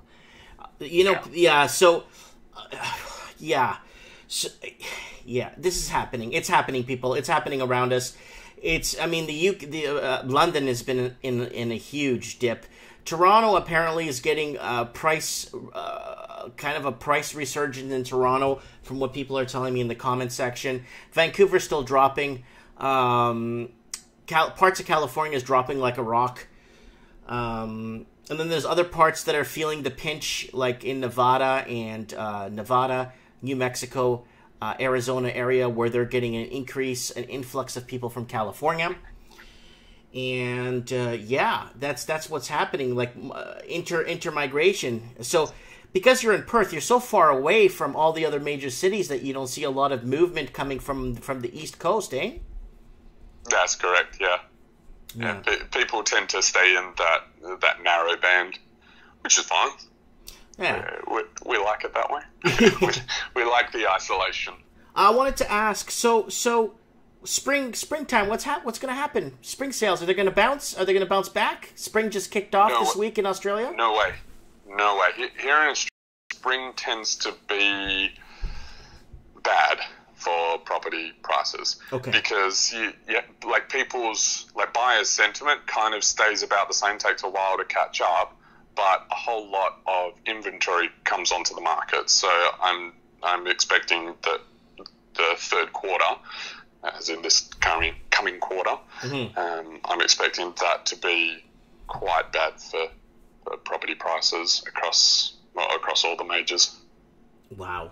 But one thing I want to bring up is that there's so it's gone from refinances have gone from rejections have gone from around 3% for the last couple of years. Yep. And refinance rejections 26 is 26 40. I thought it was 26%. I read it the other. Oh my god, it's a 40-point rejection. 40% refinance rejections. That is huge. People are gonna. This is tough, people. When you cannot refinance your mortgage or negotiate a better rate or lock in on a better rate, and you're getting turned down. But what's happening? A lot of people want to use their LTV their loan to value that they have or any equity left to pay out any outstanding debts to consolidate, right? So a lot of those are getting turned down. But, oh my God, the banks are losing faith in the market. Yep. No confidence. No confidence in the market right now. Wow. Yeah, so when I saw that, I was like, yep, it's on. 40% Okay. refinance rejections, and Martin North reckons the majority of those, because he does all the deep Analytical he does all stuff, kinds right? of analytical stuff, but like Yeah. actual surveys of people in all postcodes all across Australia and all that, and he says that the majority of those rejections are from people who are already in mortgage stress. So it's not like they're refinancing to go on a holiday, they're refinancing because they're stuck and struggling to pay. So 40% refinance rejections, Well, I got something from... up from 3. Well, I got something here from August 28th. From 3 points, guys. So, guys, 3 points to 40 points. It means that the banks and the Federal Reserve, whatever, they're starting to put the boots. They're starting to pull up their laces on their boots so they look sharp and start to make sure they deflect anything that's not going to work for them, and they're going to cherry pick only mortgages they know that have good continuity in payments. So, okay, here it goes. Mortgage pensioners totally screwed in Australia as finance rejections soar. Australia's flooded. The too good to be true refinance offer up, rejections up 349% since April, 1,426% from December. Looking to refinance your Australian property and you wish you didn't buy? Not to worry. I can help is the message banks are sending. Oops, strike that. A total number of monthly rejections went up from 2,031 in December 2017 to 30,986 in July 2018. A mere 1,426% increase. The rejection rate itself looks much better percentage-wise now. It's now 40% from 5% a year ago. It's crazy. It is ludicrous. Ludicrous.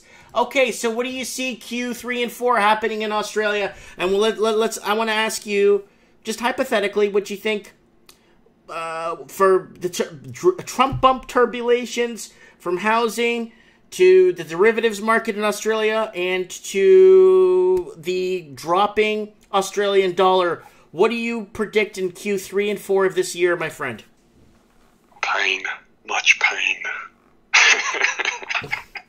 He says pain. a lot of pain's coming this way.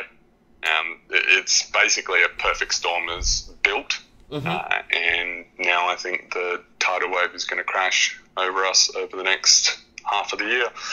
So it's a good time to not be stretched to your limit, shall we say? Yeah, so if people could arrange something with your bank, well, people have been trying with their banks to refinance, so if people could find a way to help refinance or get this, get themselves out of the rut they're in, I think it's very important that they play, just, they've got to have to make arrangements now. Yeah. Right now. Okay, and then I know I always ask you the same question before I boot you off the phone, but buy or sell or hold housing? I think it depends on whether you can hold on for a long time. Because long term, I think it's going to be good. I'm always hesitant to sell property. It's not geared for flipping and selling and up and down. But if a couple of interest point raise is going to hurt, then I'd be getting out of property right now. Yeah. I think. Do you forecast them raising rates in the next quarter? The banks will, but because just to get back to where they were earlier this year, they're going to have to raise rates another 0.5%, so 50 basis points. But that's completely independent of the Reserve Bank. I think the Reserve Bank's going to try and keep interest rates as they are. 50, But 50 basis points, you're looking anywhere from 90 to $160 a month on your mortgage increase. the average mortgage in Australia is $400,000. No. I'm talking an average 104 a half a percentage point. I'm talking about you're looking anywhere from an extra $80 to $140 a month on your mortgage payment. Yeah. That's what I meant. Like that. Yeah. Yeah. Woo! Because right now with this increase that just happened, it's anywhere from $30 to $70 a month. Yeah, that's about right. Yeah. So, anyways, yeah, I got to get Martin North on my show.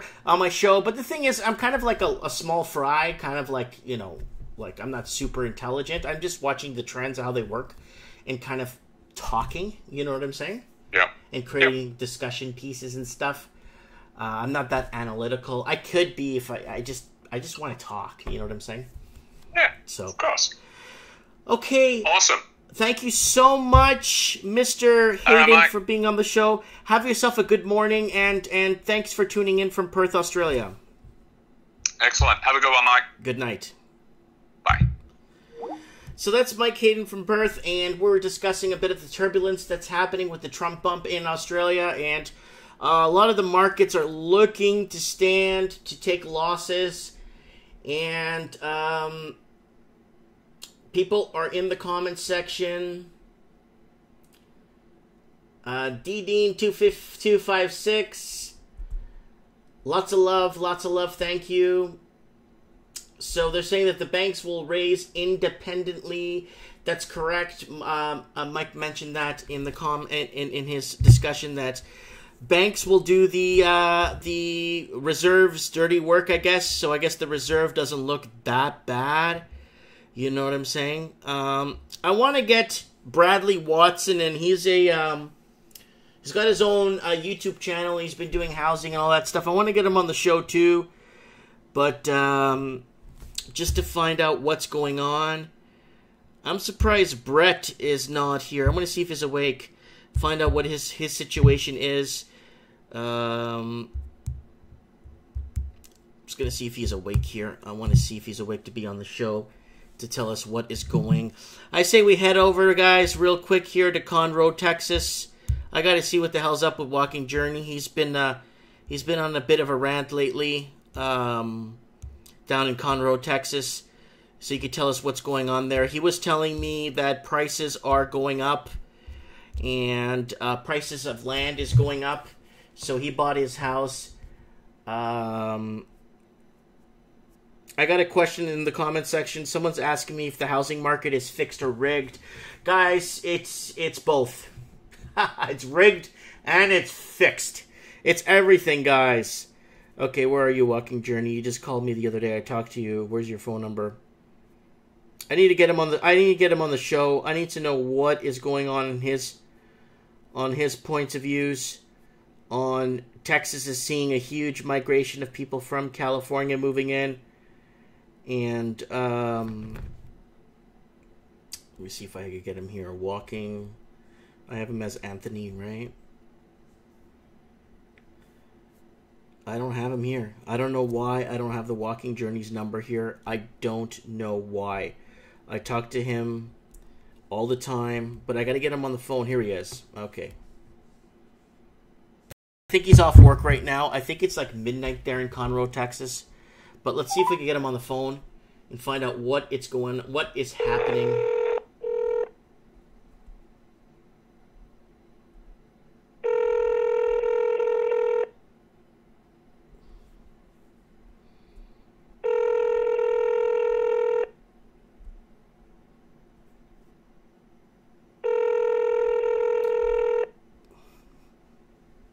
He's probably driving or doing something.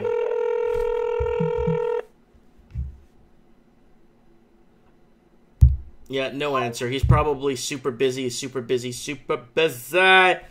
see if I could call Mr. X, give us some boots on the ground analogy of what's happening in the housing market. I want to get a panel going, guys, a nice panel on the show where I got somebody from the UK, somebody from Australia, somebody from from, God, where?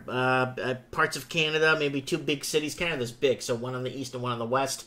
And then Australia, one on the east, one on the west, one in Perth. And then we'll have somebody in Sydney. And then we'll have, like, people on different parts of the region of the world that speak English in the English-speaking countries. And I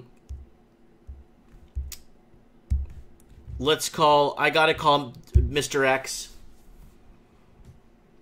Let me see if he picks up his phone.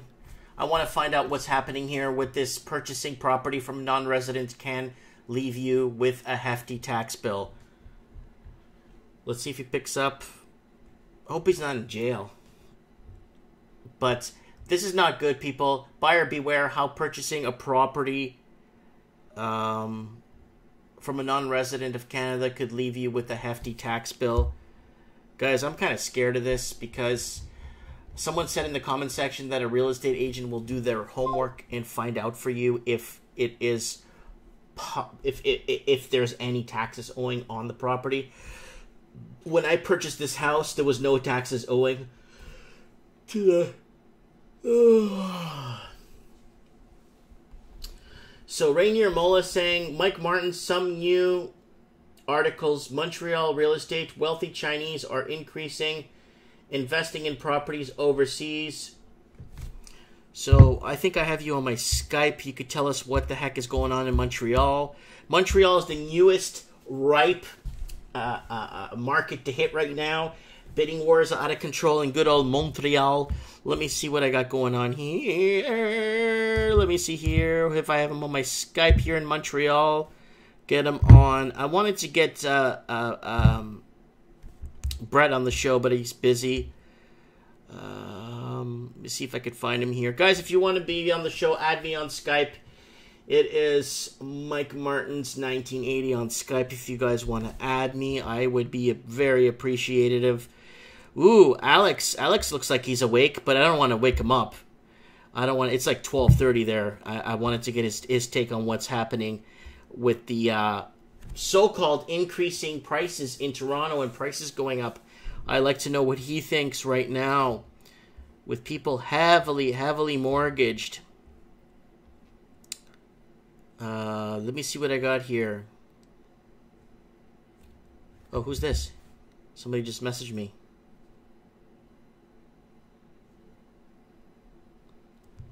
Yeah. Anyways, guys.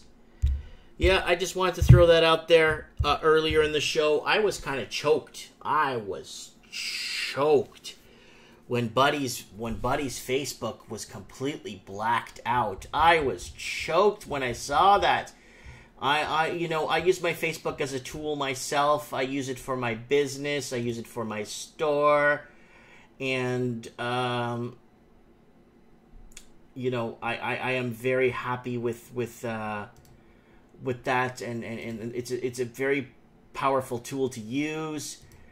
But to be really frank with you guys, I am very concerned with our buddy Moby and what's been happening with his blackout situation.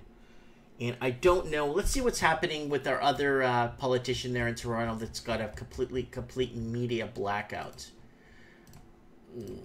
Let's see if she's in the news.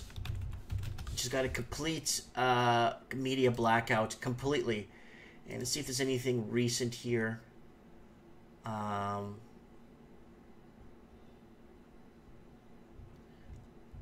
Nothing super going on with that too, guys. So Toronto markets apparently are going up. I'd like to know if Alex is probably sleeping, so he's probably not watching my show right now. It's like 1 o'clock in the morning there in Toronto.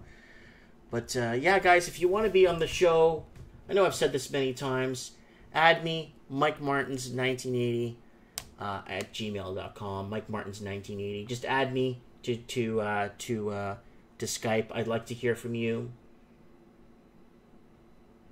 So let's head off to the comments. Swedish elections today will be interesting. Peter, are you in Sweden? Yeah, I think you're from Sweden, Stockholm, right? I just, you know what, buddy? I remember you. Yeah, that's right. We talked before in the comment section. Peter, if you can, add me on Skype. If you don't have Skype, it's free. Just get it for your cell phone or your smartphone or whatever you have. And you could add me. You can look me up. It's very simple. It's Mike Martins 1980. I want to, yeah, man. Swedish elections. Let's look up what's happening in Sweden, guys, because there's so much movement in Sweden with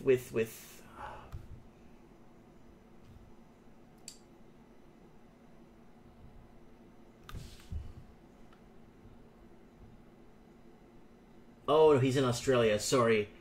Oh, who is from Stockholm? Sweden is nice.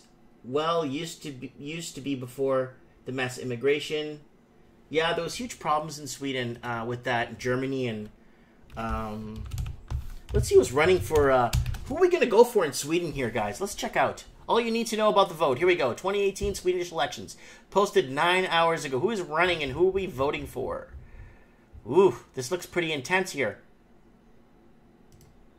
Let's see what these guys. In part because their supporters are being drawn to parties further to the left, but mainly because the Sweden Democrats have been rising in the polls in every election for the past several cycles. And what they've really capitalized on, as elsewhere in Europe, is a growing backlash against immigration. Sweden, as you probably know, has had one of the most generous policies towards refugees and asylum seekers over the past several decades, but in particular in 2015, as you mentioned, 160,000 migrants were welcomed. One of the peculiarities of the Swedish system, though, is that it gives huge benefits to migrants, to immigrants, but it makes it very difficult for them to find work, right? So there's a perception that the Sweden Democrats and others can sort of prey upon and inflame, the idea that immigrants are coming and taxing the system or leeching off the system and not giving anything in return. And they've done a very good job at exploiting that idea and sort of wrapping it in a broader idea of sort of traditional Swedish values to surge in the polls. So this is a complex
Oh, guys, I read that entire article with no sound. Oh my god, I'm so sorry. Oh my god. So anyways, basically I read the article. This is what's happening, guys. I forgot to turn on the article here. So this is what's happened so far.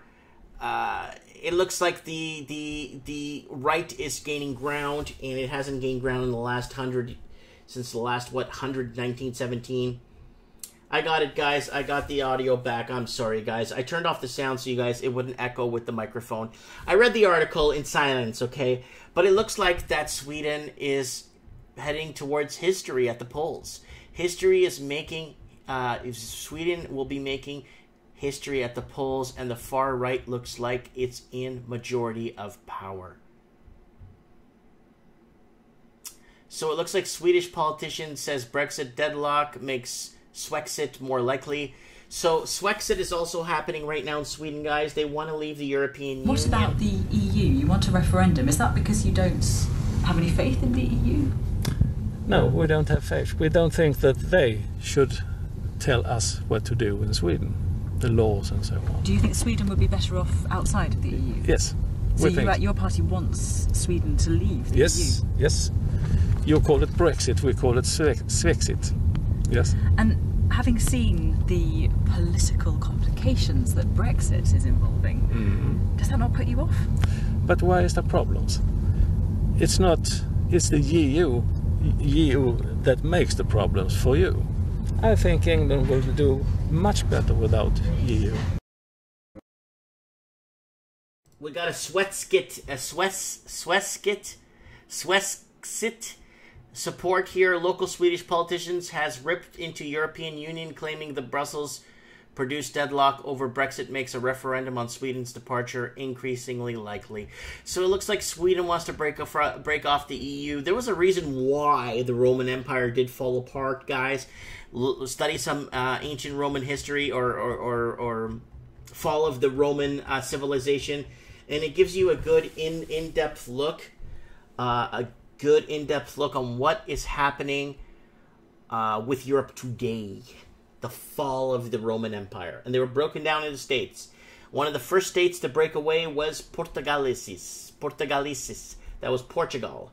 One of the first oldest border in Europe that still exists today. What do we got in the comments going on here? Germany should pull out of the EU and join Russia, says Peter. Toronto people, be like, I'm a real estate god because I own 2 rental properties producing negative cash flow. Yeah!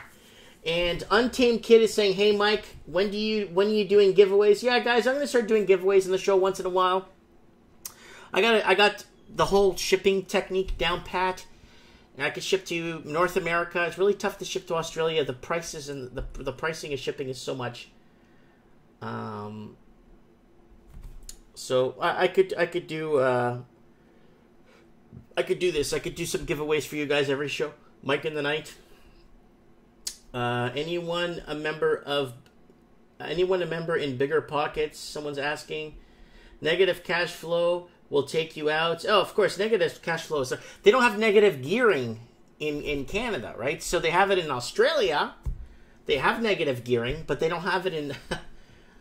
So, guys, what do you guys think of them imposing a city tax?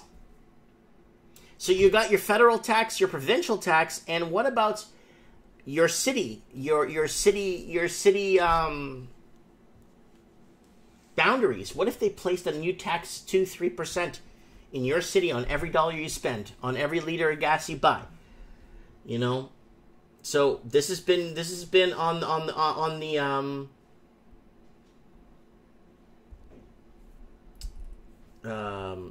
it's been on the table a few times with different cities that I found out. It was on the table in Alberta. It was on the table in Northwest Territory. It was on the table in PEI. It would, support the infrastructure, right?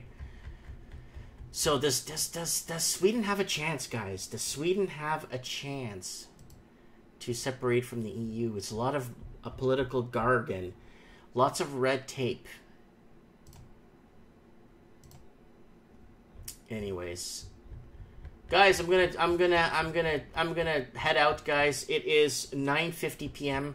I'm gonna see if I can pick up something to eat go upstairs and see if I can make something to eat.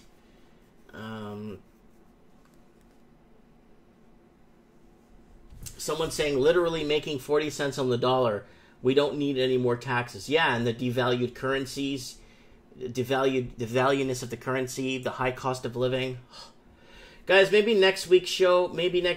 Someone's saying already. It is 2. I've been on the air for 2 hours, people.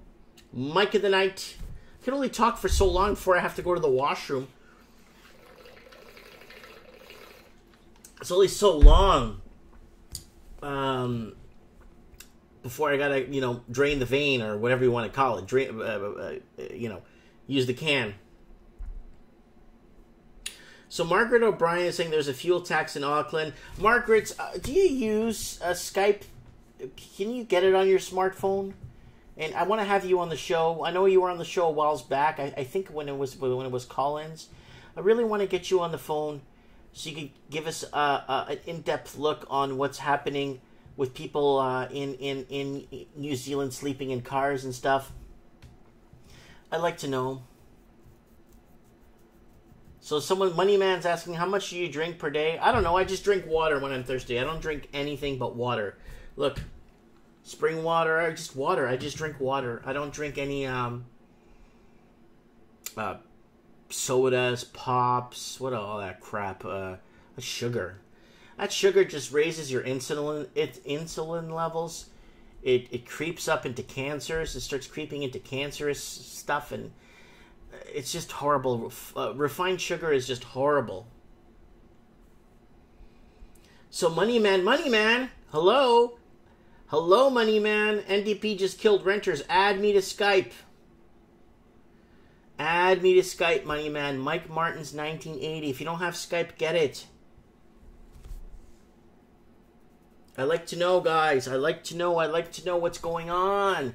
Shoutouts to Untamed Kid, a young, vibrant teenager that lives in my town that hangs out a lot in my store. Untamed Kid. He's a good kid. I like this kid. He's a good kid. I like him. He works 2 jobs, people, and he's like, I think 14 years old. So, Moneyman says, don't use Skype. Oh, what? Guys, I just get Skype to talk to me. Oh, yeah, wait, Moneyman, you're in Toronto, right, buddy? I could just call you. I got free calling across the country. So if you want to email me your number or message me your number, I would like to have you on, I would like to have you. Someone's saying Google Hangouts. I got one teensy-weensy problem with Google Hangouts, people. If I use Google Hangouts, it forces you to do visual, and my camera will will stop working for the visual to come up on the screen here. So it won't work. I tried Google Hangouts with a few people. It just does not work. Skype, speakerphone, you remain anonymous. It's better. It's cleaner.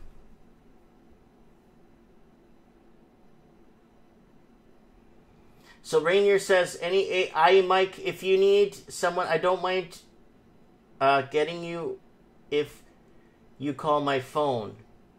I don't have overseas calling. That's the thing on my plan here.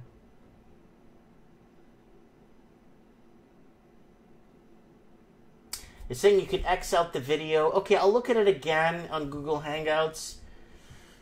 It's just I got this Skype thing working good. I have a whole Rolodex of people to call.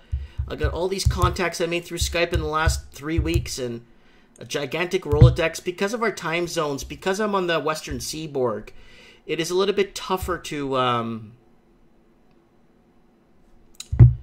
it's a little bit tougher to match people's time. You know what I'm saying? I could get people in Australia really good because it's early in the morning when I do these shows. In the UK right now, I think it's like 5 o'clock or 6 o'clock in the morning, so it's really hard to reach people in the UK. So,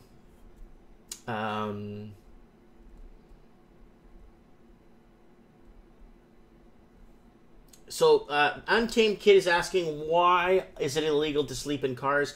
They make up these bylaws because you know what happens is you get people, neighbors complaining and say, hey, you know what? Buddy's been parked there for way too long for my liking. It looks like he's sleeping and he's smoking in his car. Let's get the city bylaw down here to check him out. Okay, Moneyman says that the new Democratic Party in the province of Ontario has just upped the rental cap limit.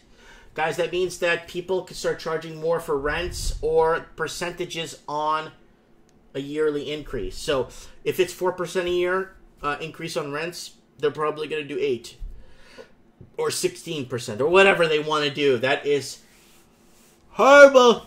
It's not protecting the working poor and the middle class, and that's who I fight for, guys. I love you guys so much.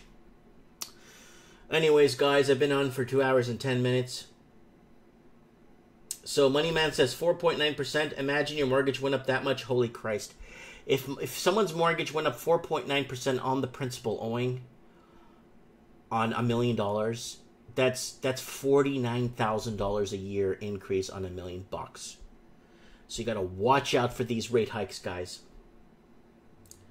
Moneyman says, do you know someone in the USA? Yeah, I know tons. I got my man down in Silicon Valley there that I call periodically.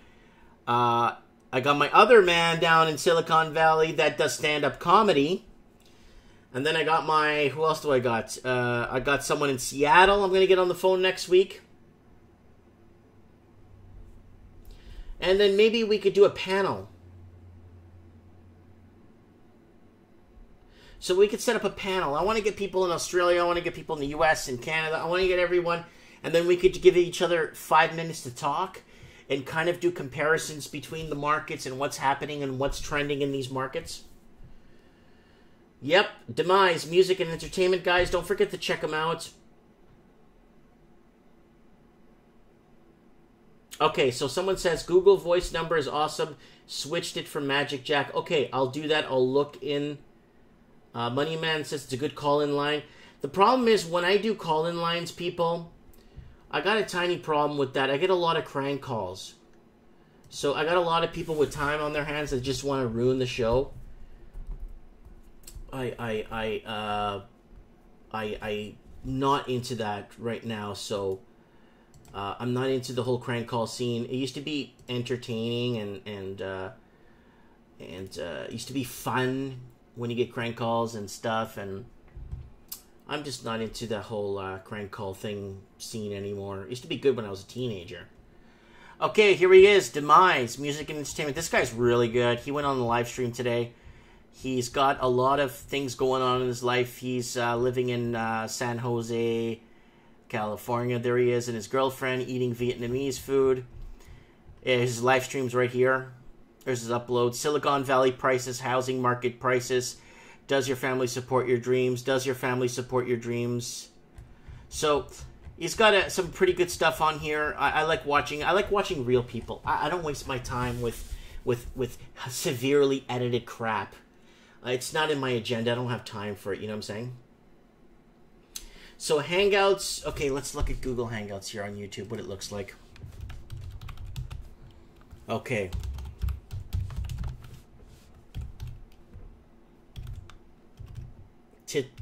Tutorial 2018. Let's see if we have a 3-minute video. It's 15 minutes, man. I could go to Mexico by the time I read this. Okay, this guy's in the dark.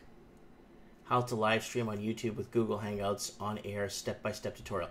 You know what? I'm going to watch this guy's video. And he looks like he knows what he's talking about. So, schedule. Yeah, Google Hangouts on air. Okay. Okay, this guy explains it. It looks like it's 3 minutes long. I could sit through 3 minutes. Yeah, I just don't... the thing is, it takes away my whole platform, my holy cow, and my mic in the night on top. That stuff gets taken off when you use... I think when you use Google Hangouts. I don't know if it has that. So there's another one. This guy's got his green screen. Oh, okay, I could do green screen format. I have a green screen, guys. I have the whole thing, lights and all. I could just do that format and set it up in the office here. Okay. Detailed tutorial. I'm going to subscribe to this guy, and I'm going to add this to watch later. I'm going to add that to watch later. Yeah, I'm going to check this guy out. I'm going to see what this guy's got going on. So if you guys want to do a Google Hangouts thing and I could get a panel going with guests, because we need to start getting into the whole market as it unfolds from every country at the same time, find out feedback from everywhere to see where it's falling first, where to expect it next, how to expect it, and how to prepare yourself. And I get that a lot. People ask me, how do you prepare yourself, Mike, for a crash like this? Pay down your debt. That's all I could say. Pay down what you can.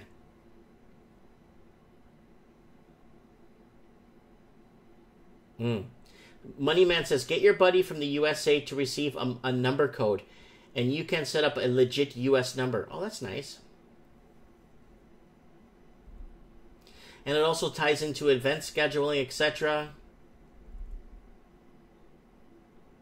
Say Florida, Toronto, Melbourne, and Japan guy. We'll do Tokyo. We'll add Tokyo in that. Yeah, we could do Tokyo panel with everybody.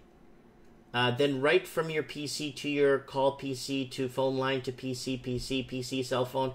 Okay, I added to watch later, guys. I'm going to have a snacksy waxy. I'm just getting really hungry right now.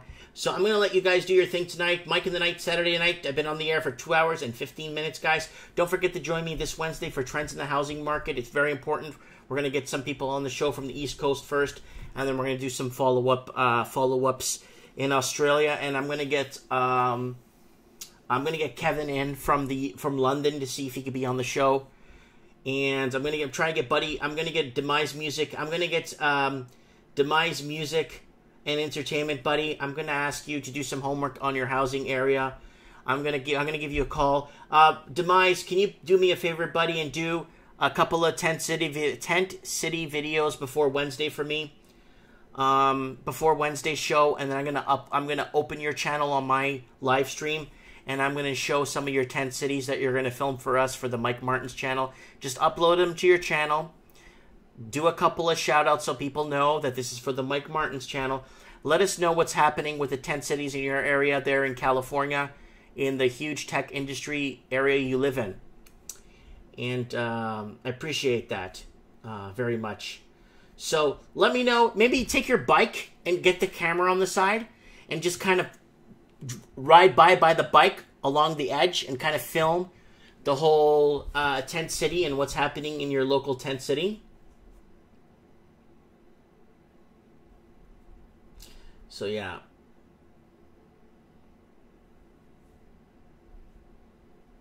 Okay, so lots of comments coming in from Moneyman.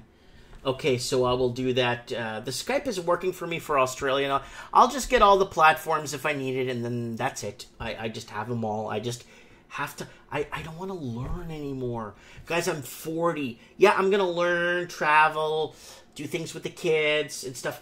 I just don't want to learn anymore. I don't want to learn more stuff. You know, I already speak 3 languages perfectly. I'm okay. You know what I'm saying? Demise Music said it's getting ugly out here. Yeah, it is. Get some footage for us. Read a couple of articles in your area. Even get a couple of newspapers from your area and what's happening in the business sector in your area and how a lot of people... Also, I want you to research what is happening with the mass exodus of Californians leaving California to head east. Give us some download on that, Demise Music and Entertainment. I appreciate that. Anyways, guys, I said this before. I'm going to eat my snacksy waxy. I want to thank everyone for joining me. God bless and Godspeed. And be good. See you guys Wednesday night for Trends in the Housing Market.